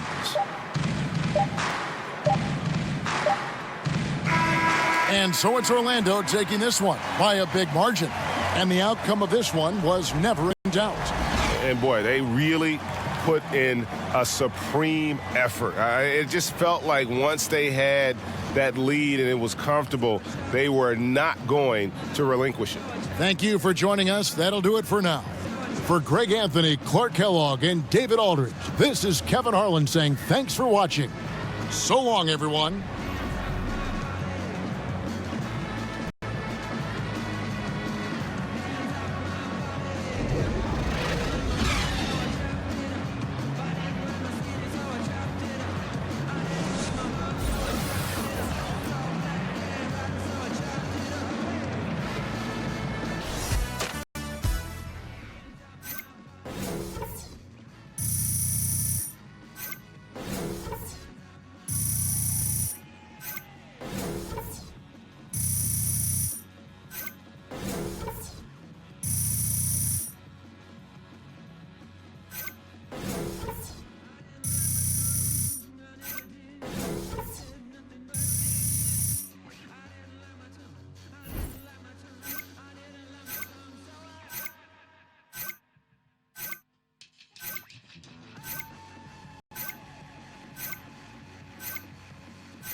Big win, fellas.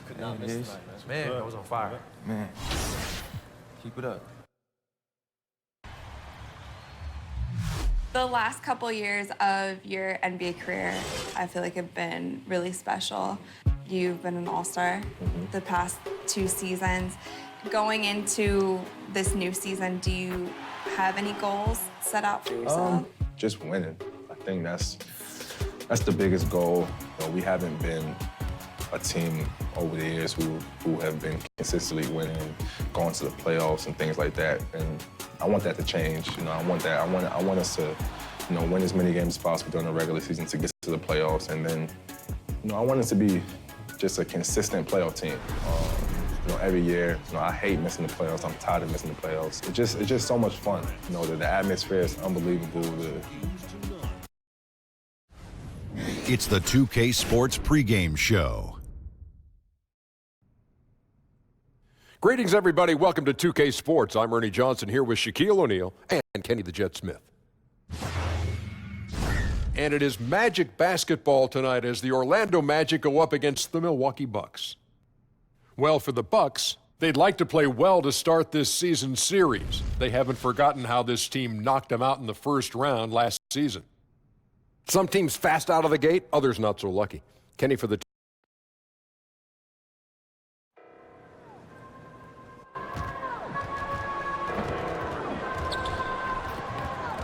Folks, we still have a few seats available for upcoming games.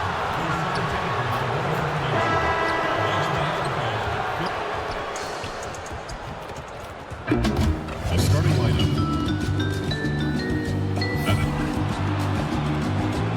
And now, introducing your Milwaukee Bucks. At the With Hall of Famer Doris Burke and Greg Anthony, this is Kevin Harlan. On the sidelines, we have David Aldridge reporting. The Magic made a special trip here for one game back in Orlando for the next one. They're continuing to soldier on without the services of Timofey Mozgov. Yeah, and I don't think anyone expected them to be playing this well in his absence, guys, but somehow they really haven't skipped a beat, and I was sure there'd be some kind of a drop-off. A look at the starting group for the Magic. Gordon out there with Isaac.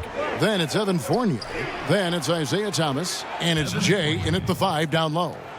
Doors for a couple teams that had high hopes coming out of the gate. Frustration starting to build, and you can even sense it with the fans. They're getting a little bit nervous here. And this is the critical stage where when you've gotten out of the gate slowly, it's your leadership that has to step up.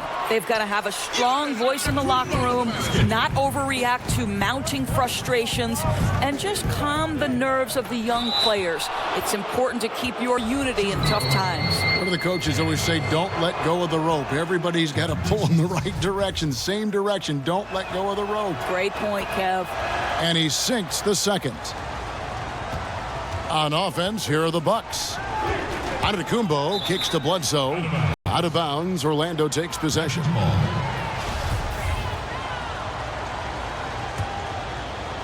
And just about a minute into the first quarter. Right side, Gordon. And he drops it in from the low post. Gordon's got his first 2 points of the night. Listen, we know Aaron Gordon is a high-activity player, and if you give him daylight, he's ready to shoot it. And it's Antetokounmpo penetrating. Got a hand on it. Right side, Gordon. And they pick up 2. Heating up early on. This is exactly how he wanted to start the night. You're right. I mean, he's found his rhythm early. The defense has got to do a better job guarding him from this point on. Now here's Bledsoe. His last outing with 20 points. Right side, Antetokounmpo.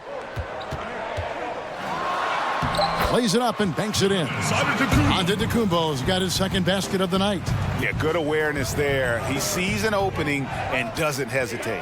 And that's not the type of defense you want to play, right? You've got to make it more difficult than that. Layups are too easy. No good from Jay. Now, that's what we're talking about in terms of the activity level defensively. You got to protect the rim. No, exactly, Greg, especially when the ball is that deep inside. You've got to respect how he altered that shot. And here is Thomas. And Giannis Antetokounmpo made that last three-pointer. And the shot goes in. You know, you're going to have success when you can start out shooting 80% from the game. So early offensively, they've been great. That's the way you like to start.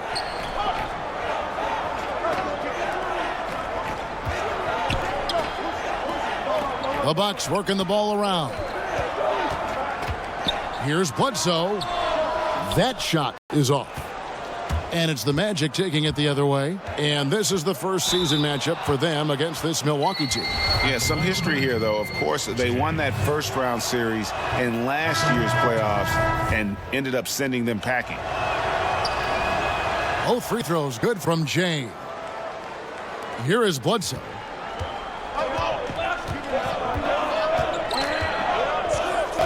Outside, Antetokounmpo. Bledsoe against Rondo. 2 minutes left. Bledsoe kicks to Maker. Pass to Brogdon. Just 5 on the clock. Here's the teardrop. It's tipped. On the wing, Gordon. Pass to Jay. Rebounded by the Bucks. They're moving on after the tough loss they took at the hands of the Nuggets. You know, they're the visiting team. It's a loud arena, very distracting at times, but simply no excuse for missing a ton of free throws. Well, I couldn't agree more, Greg. Situations like that you hope builds character, but they need to knock down the free throws, bottom line. Eric Bledsoe, Greg, one of the league's best slashers. Yeah, he gets to the rim with regularity, and he finishes at a high rate, lives at the line. He is a nightmare in the open court. And he gets the bucket. 1:04 left in the first quarter. Antetokounmpo passes to Maker. Comes up empty down low. The Magic leading by 4. And there's the pass to Jay. Gordon controls the rebound and puts it back up and in. And their offense already in a flow. Some stellar shooting to jump out to this lead. And it's Antetokounmpo with the ball. He'll bring it up for the Milwaukee Bucks. Passes it to Bledsoe. Over Rondo. No good from Bledsoe. The Magic have gone 6 of 9, shooting it well. To the middle. Here's Gordon. Makes it off the glass. Gordon's got 8 points. Great start for him. 4-4. He could be in for a big game. 7-second difference, shot and game clock. That one goes in. I think everyone expecting Bledsoe to perhaps force the issue, but he keeps his poise and finds the open man. Out of bounds, Milwaukee takes possession. Well, that's an example of two teammates on a different page. They're both looking at each other like, hey. Orlando going with an almost entirely new group here. Jay's checked in for Urebko. Isaac comes in for Aaron Gordon. Fournier's checked in for Jonathan Simmons. And Isaiah Thomas subbed in for Rajon Rondo.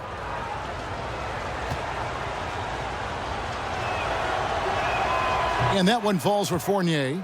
More and more, we're hearing the term positionless basketball, Doris, but it's not an entirely new concept. I remember Jerry West, for example, talking about it a couple decades ago. Well, I think Jerry West talking about it is about there are certain guys historically who could play in any era. Jerry West would be there. Rick Barry would be another one. So certainly this has been a topic discussed in the past. I think why it's so important in today's day and age, the NBA has become a switch-heavy league, and that's on the defensive end. And therefore, teams like Boston and others are building their roster around guys who are switchable and versatile. It's become an almost necessity in today's NBA. Great perspective. They've got Tony Snell, Ilyasova out there with Antetokounmpo. Then there's Bledsoe. That's the group for Milwaukee right now. Let's go now to the sideline and catch up with David Aldridge. Well, Jay in that last matchup against the Timberwolves was terrific. He scored 32 points and got on the glass as well with 9 rebounds. He reminded us of why he's so highly regarded in this league. A scintillating performance. We'll see if he can do it here again tonight, Kevin.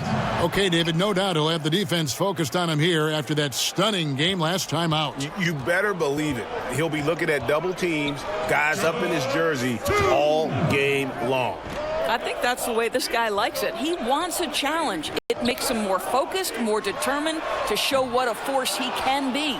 And they continue to control the glass.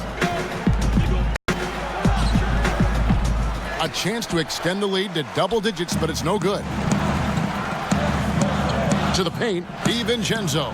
Terrific assist, a nice finish. Solid play all around.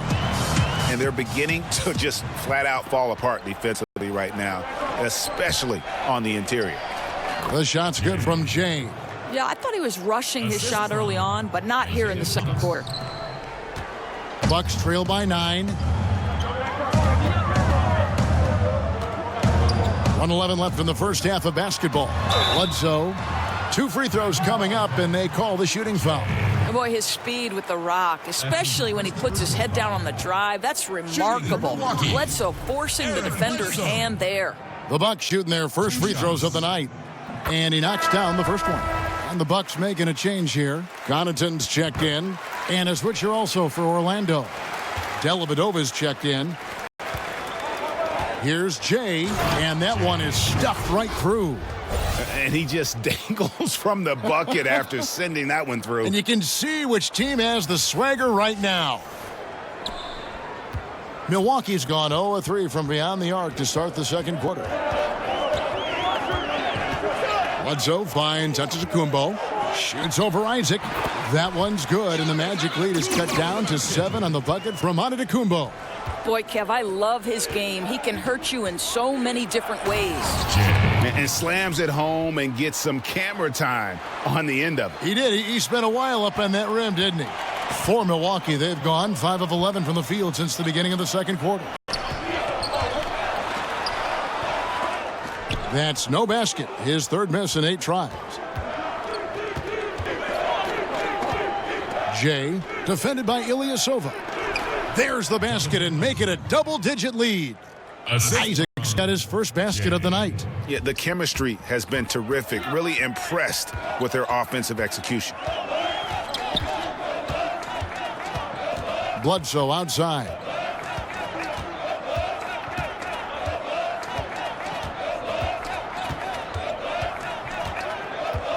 Four seconds left. That shot off. Boy, that's exactly how you have to play defense when he's driving the lane. You cannot give him any space. And so it's the Orlando Magic. Their lead at 11 points to end the quarter. They're feeling very confident, shooting the ball with great efficiency and dictating the pace. And we'll be back with you shortly.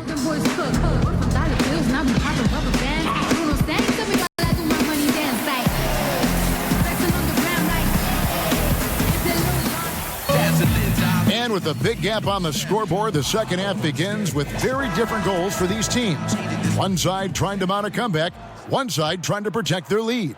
It's been one outstanding game from Jay. It's been about his ability to just lock down the opponent from a defensive standpoint. A lot of shots also being blocked. Well, he has been in the grill of his man all night. He's used his reach to turn away those shots. You have to love the defensive effort. And so in the game for the Magic, Fournier out there with Thomas. Then there's Jonathan Isaac. Then there's Jay, and it's Gordon in at the 4. They get it again. Down it goes. Nice one there from Antetokounmpo. What a fantastic game he's had on the offensive end. If only his teammates could keep up. No good from Jay. Bucks trail by 11. Taken away. Outside Gordon.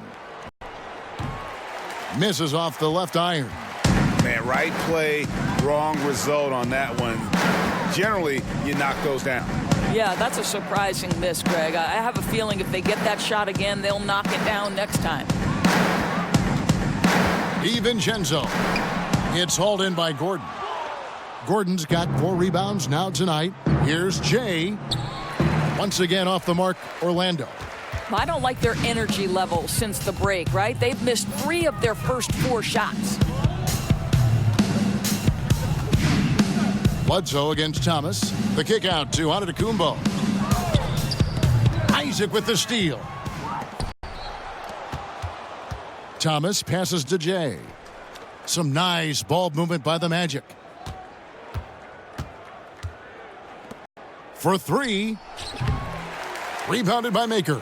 Well, there's no consistency from the field in this quarter. We'll see if he can get his shot going. Milwaukee, no good that time either. The Magic leading by 11. Here's Jay.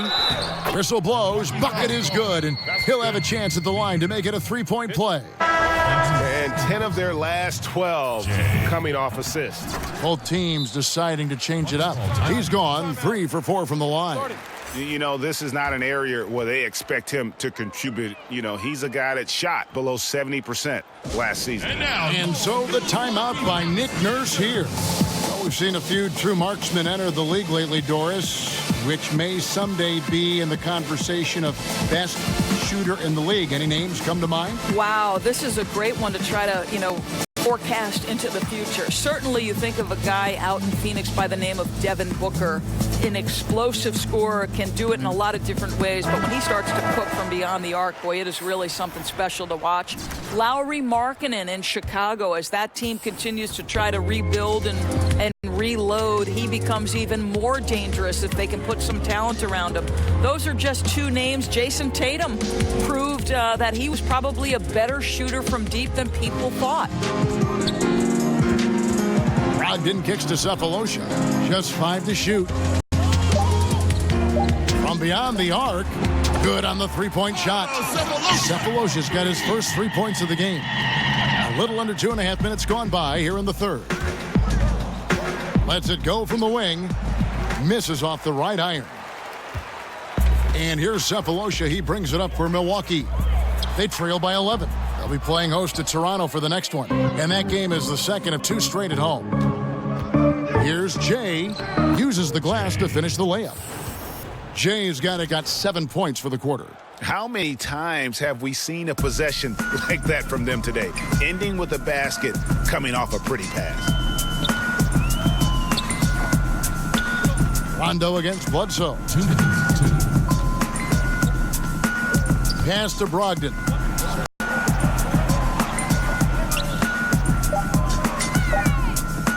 Over Simmons. They get it back. And to Tecumbo. And it's blocked. The main weapon in Bamba's attack, the slender long arms he possesses, helps him block lots of shots. Here's Antetokounmpo. And he drops it in from the low post. Antetokounmpo's got 15. And that's just taking advantage of some soft defense on that drive. Little resistance for him on the way to the basket. And it'll be Orlando with their first time out of the game right here. You know, a lot of people have looked at the schedule of the NBA, Doris, and they think, you could eliminate back-to-backs of teams that face each other 4 times in a season, do a 2-game series in each city. It's kind of a baseball-type feel. Would you support that? It's an intriguing possibility to me, Kevin, because, one, it would cut down on travel, which obviously would make things a little bit better and easier for players.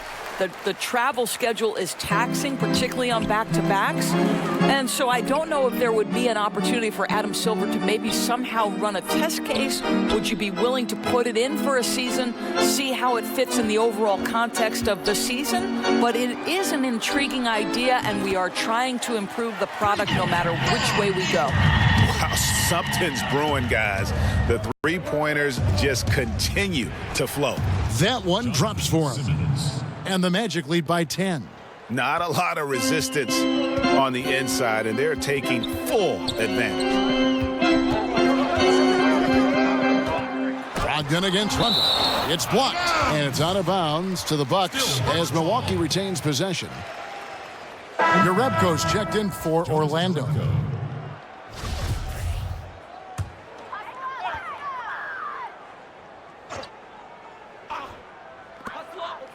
Pass to Cephalosha.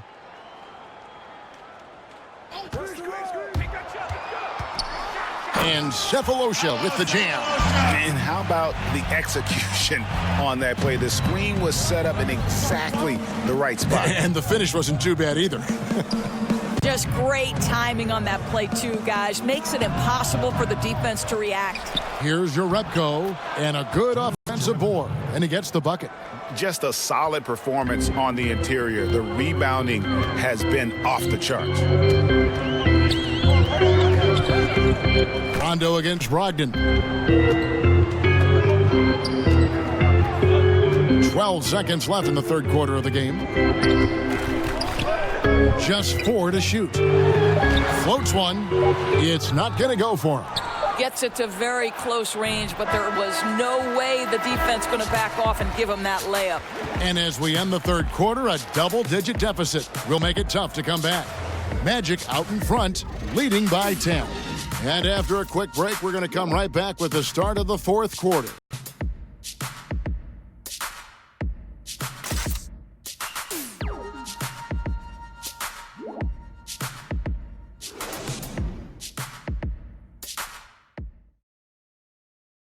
And now we have a moment to reveal our State Farm assist of the game. And the definition of teamwork right there, guys. I mean, what great communication between them, and what a beautiful feed. And, Greg, nothing better than chemistry, right? Working together to create a bucket. And with 3 quarters behind us, let's see what this fourth period holds in store for us. We've got Ilyasova. Cephalosha is out there with Tony Snell. Then there's Malcolm Brogdon. And it's Connaughton in at the shooting guard. That's the group for Milwaukee right now. The pass to Ilyasova. But they recover it. Here's Connaughton. He feeds it to Cephalosha. Uses the glass to finish the layup. Cephalosha's got the first field goal of the fourth quarter here for the Bucks. Orlando leading by 8. Here's Jay. Rebounded by Cephalosha. I don't know if he's tired or what, but he is definitely holding back a little bit, and he has to step his game up right now. Ilyasova hits the bucket. And how about the grit and determination in the post? I mean, essential qualities to have late in a close game. Jerebko, the pass to Jay. It's good. Jay's got 24. And when the size advantage is as big as it was there, I mean, that's exactly what he's supposed to do in that situation. Pass to Connaughton. He kicks to Cephalosha. Pass to Brogdon. Snell from outside. The Bucks getting another chance here. That's tipped. Another rebound hauled in. They're hitting the glass with a lot of passion. Here's Jay. Stolen by Brogdon. And we've made our way through just over a minute and a half in this fourth quarter. And he should thank the team for those 2 points. Nobody paid much attention to him on that play. Time call here. The Magic decide to talk it over.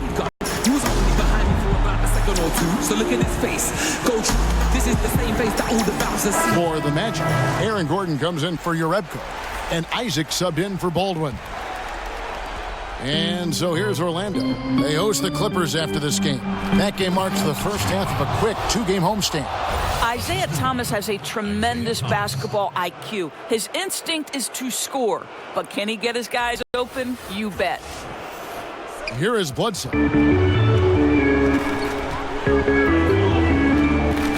Outside, Antetokounmpo. We're about 2 minutes into the fourth quarter in this one.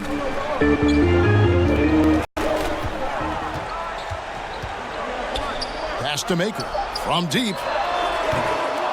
It's hauled in by the Magic. Gordon's got his 7th rebound of the game with that last one. And foul on the shot. He'll shoot 2 at the free throw line. And he knocks down the first one. And maybe he's starting to find his form at the line. He certainly had his share of chances. Bucks trail by 10. There's the pass to Antetokounmpo. That one no good. So Orlando will take it the other way. And he can't bank that one in. Milwaukee has gone 0-3 so far in the fourth quarter from long range. It's good. 30 points for Jay. And some guys just have a nose for scoring. And this one couldn't have been any easier. Well, really good awareness by the scorer. You're seeing an opening in the defense and exploiting it beautifully. Timeout called, the Bucks. Yeah, the amount of points they've given up here in the paint, that's what they got to talk about. I think they've got to ramp up the pressure. There's no excuse for letting them score at will in the paint. Make them feel you. And now we've got a moment for our Jordan player of the game, Jay. Yeah, and his performance has been a jaw dropper. He must have been feeling great coming into the building tonight, because once he hit the court, it was all working for him. He was in a zone. Well, to come in here facing a hostile crowd and have a game like he's had, that's what separates the good players from the great players. And we've got an update here, so let's check in with David Aldridge reporting from the sideline. Well, during the break, I listened to what the head coach from Milwaukee was getting across to his team in the huddle. He got on him. He said he's got to see more intensity. He said we've put ourselves in this hole, and we've got to work our way out of it. Show me you've got what it takes, guys. The tenacity on the interior, just battling, bringing that effort and will for second chance points. From 10 feet out, and it's good, 2 points. Jay's got 17 points here in the second half. And so Antetokounmpo will bring it up for the Bucks. A 12-point game. Kicks to Bledsoe.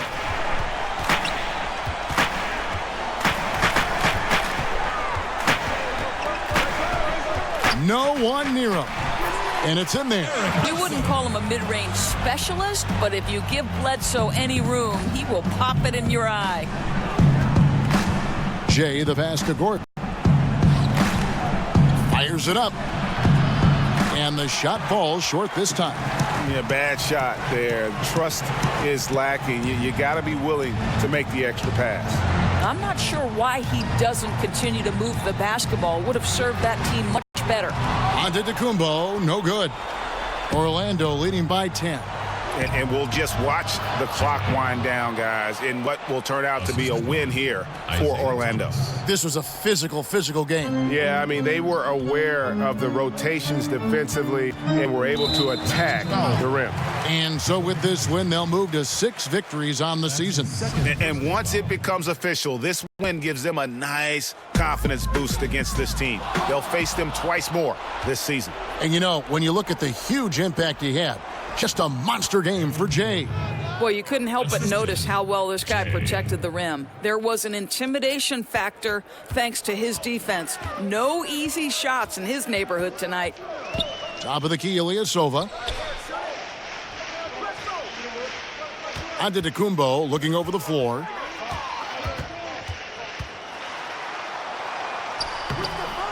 No good on that one. So Orlando will take it the other way. Here's Jay. The quick look, no good that time. And the Bucks with possession here.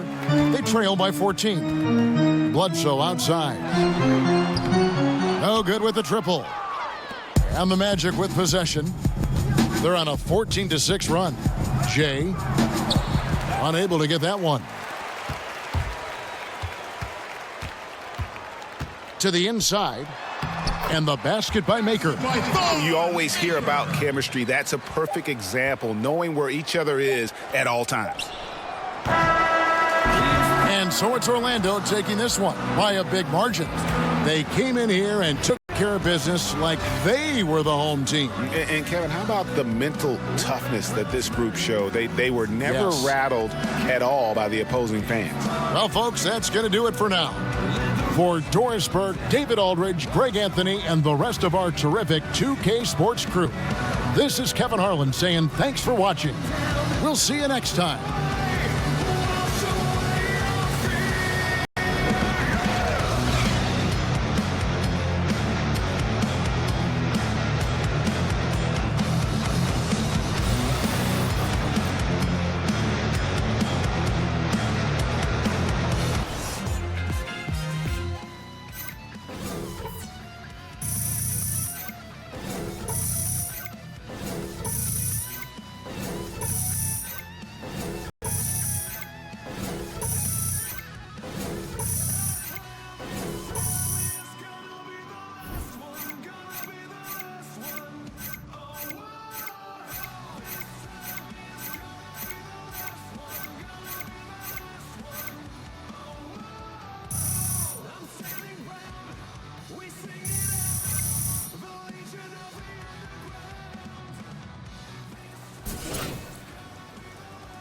I think Clay got a faster release, though.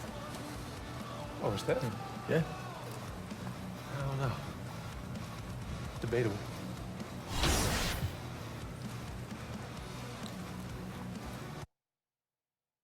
Yeah. So NBA 2K19, new. It's the 2K Sports pregame show.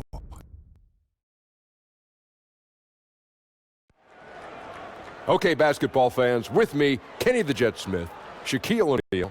I'm Ernie Johnson. You're watching 2K Sports, but you know that already. Tonight, it's the Orlando Magic as they'll be playing against the Los Angeles Clippers. Checking out the Clippers, this is a team that is reeling a bit. Hoping to start the year strong, they've had trouble communicating on both ends of the floor.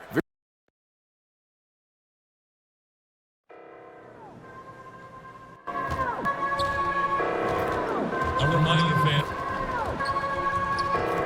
Make sure to pick up your fans. Don't forget to bring.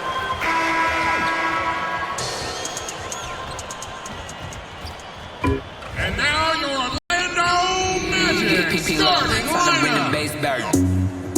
At small forward, 6 feet 10 inches. Number 1, Jonathan Isaac. At the shooting guard position, 6 feet 7 inches, number 10, Evan Fournier. The other guard, at 5 foot 9 inches, number 22, Isaiah Thomas. The other forward position, at 6 foot 9 inches, number 00, Aaron Gordon. At center, at 7 foot 0 inches, number 13, Jay. The head coach for your team.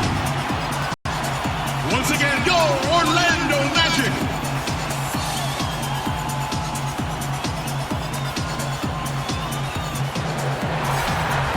We're coming at you from the beautiful Amway Center in downtown Orlando, Florida, home of the Magic. With David Aldridge on our sideline, and here with me, Greg Anthony and Steve Smith. This is Kevin Harlan. Looking at the last game for the Los Angeles Clippers, it was a loss. And no one expected them to win that game per se, but no excuse for the way that one ended up. They just simply blew it. Hopefully that won't occur ever again now that they have that bad taste in their mouth. Here are the starters for Los Angeles. They've got Greg Monroe. Collison is out there with Robinson. Then there's Harris. A lot of people, Steve, talk about the length of the season, 82 games. Do you think the league will ever reduce that number? No, I don't think so. I think the commissioner's done an excellent job of trying to spread out games. He's cut down the back-to-backs, and so it's given some guys some much-needed rest, and I think they've looked at the travel schedule. So I don't think they ever want to reduce the number of games. The league is going well right now with 82. And you've got to keep, Steve, the regular season relevant. Yes. Don't you? I mean, it's got to matter. It's got to matter. I think so, and I think that's the reason why. I think they might change the playoff format, but I don't think they would change the regular season.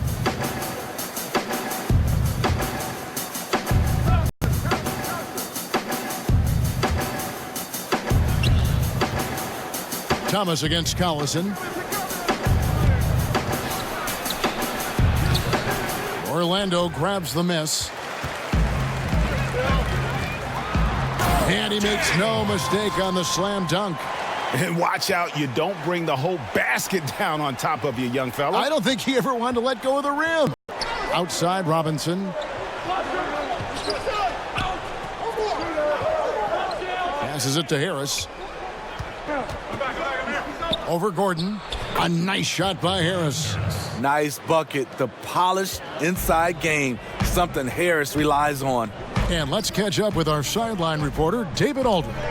Thanks, Kevin. Well, look, here's what the Clippers head coach had to say earlier. This is the first meeting of the season between these teams, and he stressed to his guys the need to rely on their instincts at the offensive end. He said, we do a good job of finding soft spots in defenses without forcing things. If we keep doing that, we'll be in good shape. We'll see if they can keep that up tonight, Kevin. Back to you. As always, DA, appreciate the good work. So, guys, they want to see their shooting percentage high up there immediately. Yeah, it doesn't mean you're just hoping a few guys get hot. It means a commitment to finding good shots. Well, we know they have shooters that can get hot. But you're right. It has to be an organized offensive scheme. Cross contact on the shot, and now a three-point play chance as he'll head to the line. And their post play has been really solid right off the bat. Los Angeles shooting their first free throw of the night here. And look back a season ago, they did a solid job at the line, about 79% of their free throws. You know, when you think of Darren Collison, I think of a smart point guard. It had 2 seasons playing understudy to Chris Paul in both New Orleans and L.A. Similar type of players who are very efficient and just gets the job done. Here's Harris after the made shot from Jay. Harris inside, and slam dunk by Harris. Beautiful handles by Tobias Harris. A tough cover off the dribble. The pass to Jay. Left side, Gordon. Over Harris, and it's Orlando with another. The Clippers have gone 4 of 5 from the field so far. Collison kicks to Harris. Over to the left wing. Here's Robinson. It's hauled in by Gordon. Looking a little tentative on a very makeable shot. And this one was... I love watching Isaac find the open teammate. Has great floor awareness out there and just knows when one of his guys has a clean look. That instant replay brought to you by Under Armour Hover Havoc, giving us a chance to relive the unleashing of chaos that time. And the Clippers decide to take their first time out here. And this game, the first chance they've had to see Orlando. Yeah, interconference matchup. Two teams that'll see each other only twice on the schedule. It's always interesting. You're not exactly sure what you're going to get, but it'll be fun to see how it plays out. Catching up on the changes for Orlando. Bamba is checked in for Aaron Gordon. Simmons comes in for Isaac. Baldwin, he's checked in for Fournier. Rajon Rondo is subbed in for Thomas. The shot's good from Jay. Jay's got 11. And we're seeing some great ball movement out of this group, guys. Outside Bradley. 1:15 left to play in the first quarter. Harris, right side. Just 5 on the clock. Los Angeles needs to get off a shot here. And it's grab missing there. And this is a guy that can get you stops. Aggressive on the defensive end. Also doing a good job of tracking the ball, contesting the mid-range jumper as well. Now here's Bradley. After the miss from Jay. Now here's Bradley. Guarded closely. No good that time. Jay. And he finishes it off with a one-handed jam. Yeah, I mean, maybe could have tried for a more memorable dunk than that one. And we know he's capable of those memorable ones. Now here's Bradley. He's still scoreless so far in this one. Gilgeous-Alexander, good. Good open look. Avery looking poised with the ball in his hands, making decisions. 6 seconds separating the shot and game clocks. And it goes down 2 points. And that's 15 points for Jay. See, this is how you dictate the flow of the game. He's been lit this quarter. Here's Gilgeous-Alexander. He's covered by Rondo.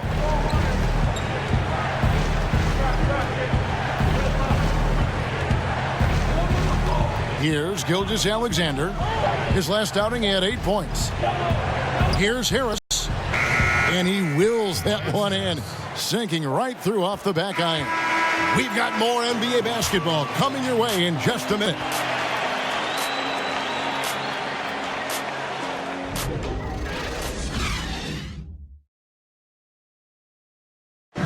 Greg Monroe, regarded as one of the better big men in the NBA, but in recent seasons, his minutes have been going down. I'm a player.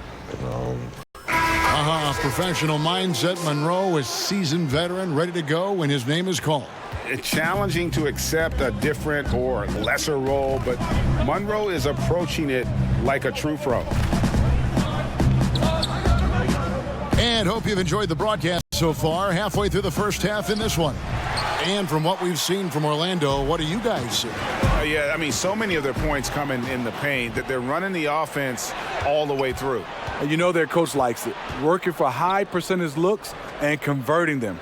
So for the Clippers right now, Bradley and Gallinari are the wingmen. Harris is out there with Rab, and it's Gilgeous-Alexander in at the 1 spot. And on our sideline, our reporter, David Aldridge. Well, Jay in that last matchup against the Bucks was tremendous. He scored 34 points and played tremendous defense as well, really causing havoc on both ends of the floor. He really had his fingerprints on the game. Did pretty much whatever he wanted. And it'll be interesting to see how he follows it up here tonight.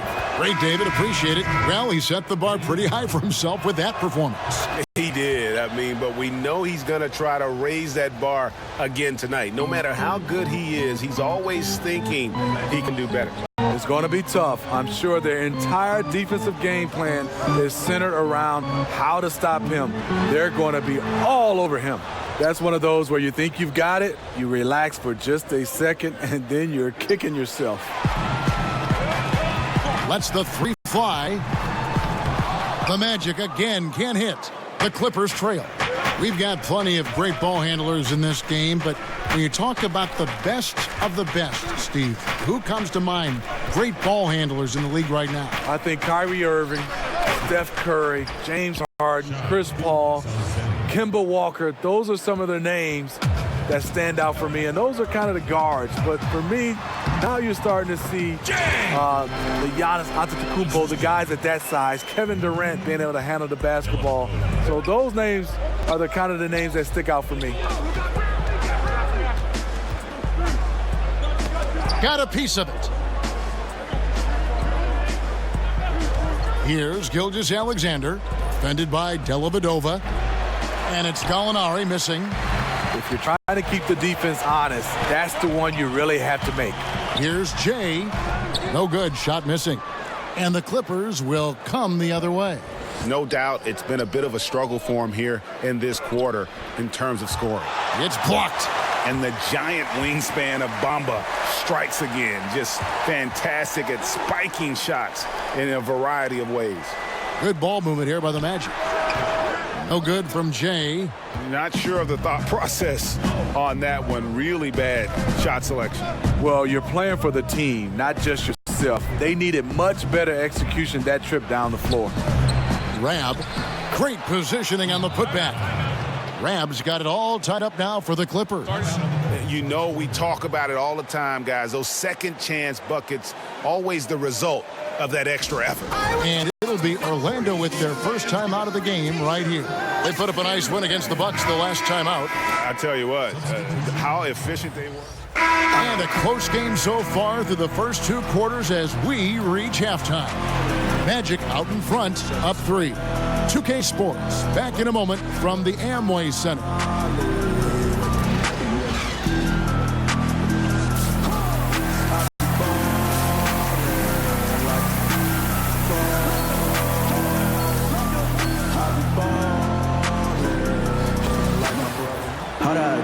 And we're halfway through this one. Plenty of basketball left in a game that's been fairly even so far. It's been one outstanding game from Jay. And he's been a monster in this game, throwing down some huge dunks. And I wasn't sure the rim would even survive in that first half. And I can't wait to see what he has in store during this second half. Some of those jams were downright absurd. They've got Jonathan Isaac, Fournier out there with Thomas. Then there's Jay, and it's Gordon in at the power forward position. That's who's out there for Orlando. Here's Monroe. Isaiah Thomas pulls it in. Enzo Thomas will bring it up for Orlando. It's a three-point game. And here we can check out the story on Greg Monroe. He had a strong showing last season. He was around 12 points per game last year, 6 rebounds and 3 assists. And guys, he's making winning plays. It's as simple as that. Not a star player per se, but he makes his presence felt. And the numbers, they back it up. Whether he can sustain this level of production, we don't know. But the arrow's pointing upward right now. Harris inside, defended by Gordon. Got a piece of it. And here is Isaac. Tries again. That layup is good as it's up and in from Jay. Jay's got 4 this quarter. Defensively, you cause the miss, but then you have to corral it. You know, there's nothing more frustrating than that. Giving up points on a possession, you won. And again, no good by the Clippers. I mean, the mid-range jump shot, a lot of guys have a hard time knocking it down. Steve Tobias Harris with plenty of stops in his young NBA career so far. You wouldn't guess it, though, from his talent level. Year after year, he advances his offensive arsenal. He's become one of the most dangerous scorers in the game. They've been struggling here on offense. Yeah, a bit of a dry spell for sure. Inside. And it's Orlando with the rebound. They can't buy one right now. 0 for 4 already to start the third. Jay covered by Monroe. That one is good from Jay. Jay's got 23 points. Clippers trail by 11. Pass to Robinson.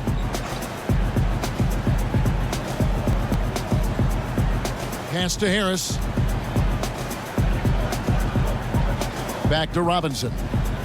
Just 5 on the clock.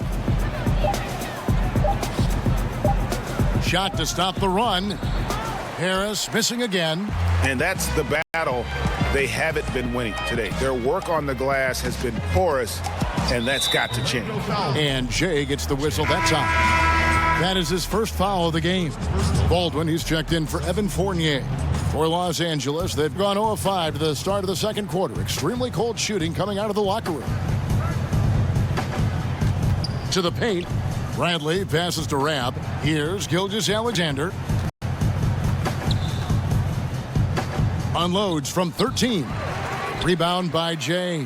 Magic leading by 11. Clock keeps going. 3 minutes into the second half now. Yep, it counts. 25 points in the game. Well, if it ain't broke, don't fix it. They keep getting it in the paint and continue to score consistently. Los Angeles calls timeout. Well, Steve, we have a viewer question that has come in here. It's Randy from Texas.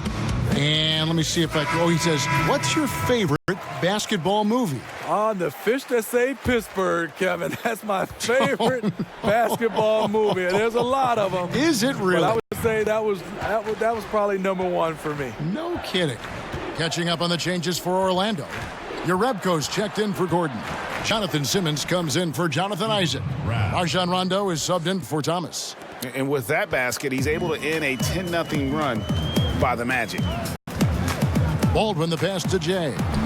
The shot will not fall. Clippers trail by 11. Right side Bradley. Pass to Gilgeous-Alexander. Bradley finds Harris. Passes it to Rab. And there's the whistle. 3-second violation. And now we have a moment to recognize the player of the week in the Eastern Conference, Jay. And the nature of big men in the league has evolved, and he's a perfect example of how valuable a guy like this can be on your team. He's had a tremendous stretch of basketball here lately. Good. And it's Rondo who picks up the assist. Jay's got the lead up to 13 now for the Magic. Outside Bradley. He kicks it to Gallinari. Pass to Gilgeous-Alexander. Now the pass to Rab. And off the left side of the rim, and it swirls in for him. Rab's got 6. Yarebko, the pass to Jay. And he gets the bucket. And the Magic lead by 13. It's fine to extend your defense to try and create turnovers, but guys have to help each other. That's been a problem for them all game. Teamwork is something you just can't turn on and off. Harris outside. It's Bradley on the wing. Tries from 10. Orlando grabs the miss. Jay's got 6 rebounds here tonight. Just a solid performance on the interior. The rebounding has been off the charts. Here's Gilgeous-Alexander over Rondo. And that would have counted, but his shot was off the mark this time. And here at the end of the third quarter, it's a double-digit ball game. Magic out in front as they end the third quarter on a 14-4 run. And right after this, we'll bring you the start of the final quarter right here on 2K Sports.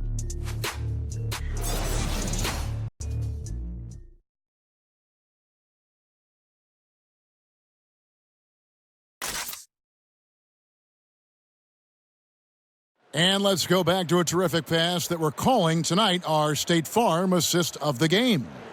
And I'm glad this was the pick because I love this pass. Such a great dish. That's what I call court vision. Yeah, you also have the location of the pass. Puts it right where it needs to be, where his man can do something with it. And with the fourth quarter upon us, time is running out for this game to become competitive. All right, now a chance to set the floor courtesy of Gatorade. Fourth quarter action, all fueled up and ready to go. And the Clippers, looking at who they've got, Gallinari and Harris, your small and power forwards. Gilgeous Alexander and Bradley pair up at the 1 and the 2.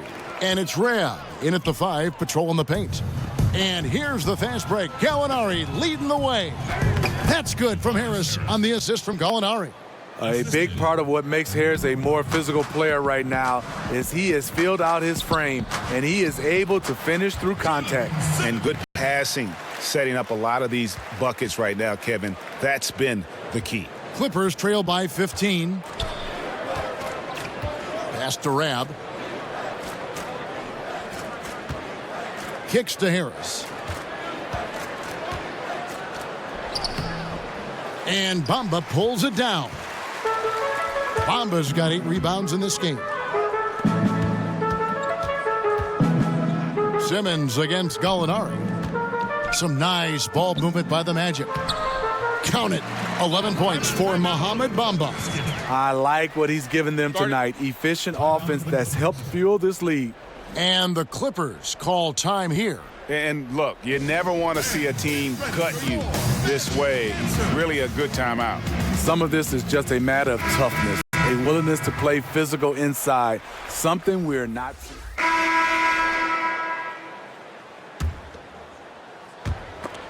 Stolen by Collison. And now the Clippers on the break. 1:39 left in the game. And it's blocked. Now, here's Thomas. Stolen by Collison. And so just rolling to the finish line now in what has been a very confident-looking performance for Orlando. What do you think was the deciding factor in this one? I think you have to look at their field goal percentage. They just shot the ball much better than the opponent, and they were getting great looks all game long. And now, for the year, this is going to take them to 7 wins. And so they win their first game against this squad. It's a 2-game season series, and they'll be going for the sweep the next time they face off. And you know, when you look at the huge impact he had, just a monster game for Jay.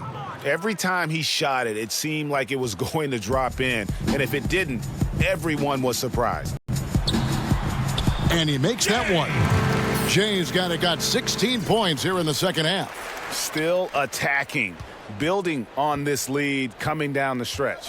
And he's doing it efficiently, taking makeable shots. That's led to a high percentage from the field. Collison kicks to Robinson. Gallinari on the wing, defended by Gordon. Just 5 to shoot. Back to Robinson. And it's off from 3-point range. And a lot of contact on that one, so he'll shoot 2 here. It's on Darren Collison. That's good from Jay. So Orlando going with an almost entirely new group here. Jerebko's checked in for Aaron Gordon. Jonathan Simmons comes in for Isaac. Matthew Dellavedova has checked in for Evan Fournier. Rajon Rondo subbed in for Isaiah Thomas. Collison kicks to Gallinari. Over Jerebko, and it's Gallinari missing. Here's Jay, and the dunk to finish it off. A beauty. And just staying aggressive, continuing to extend that lead. They left nothing to chance. This is how you close out. Here's Collison. Count it from 12. Darren Collison. 5 seconds left in the fourth quarter. Jay, and he makes it look easy, dunking it hard with one hand. And they've earned this one, showing an ability to dominate in front of their home crowd. You know, you feel on top of the world when it happens as a player, just the relationship you have with the fans. And so it's Orlando taking this one by a big margin.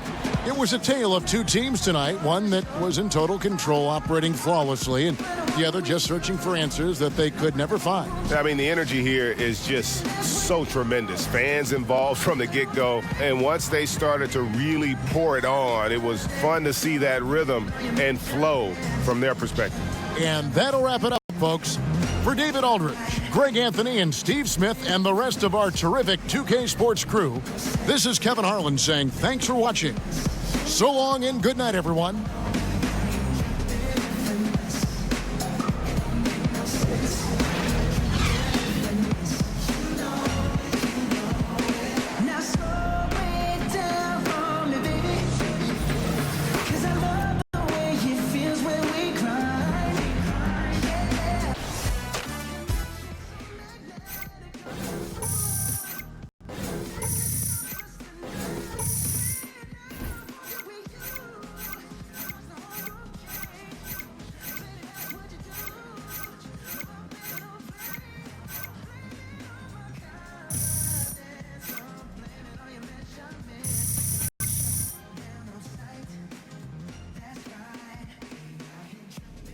See that?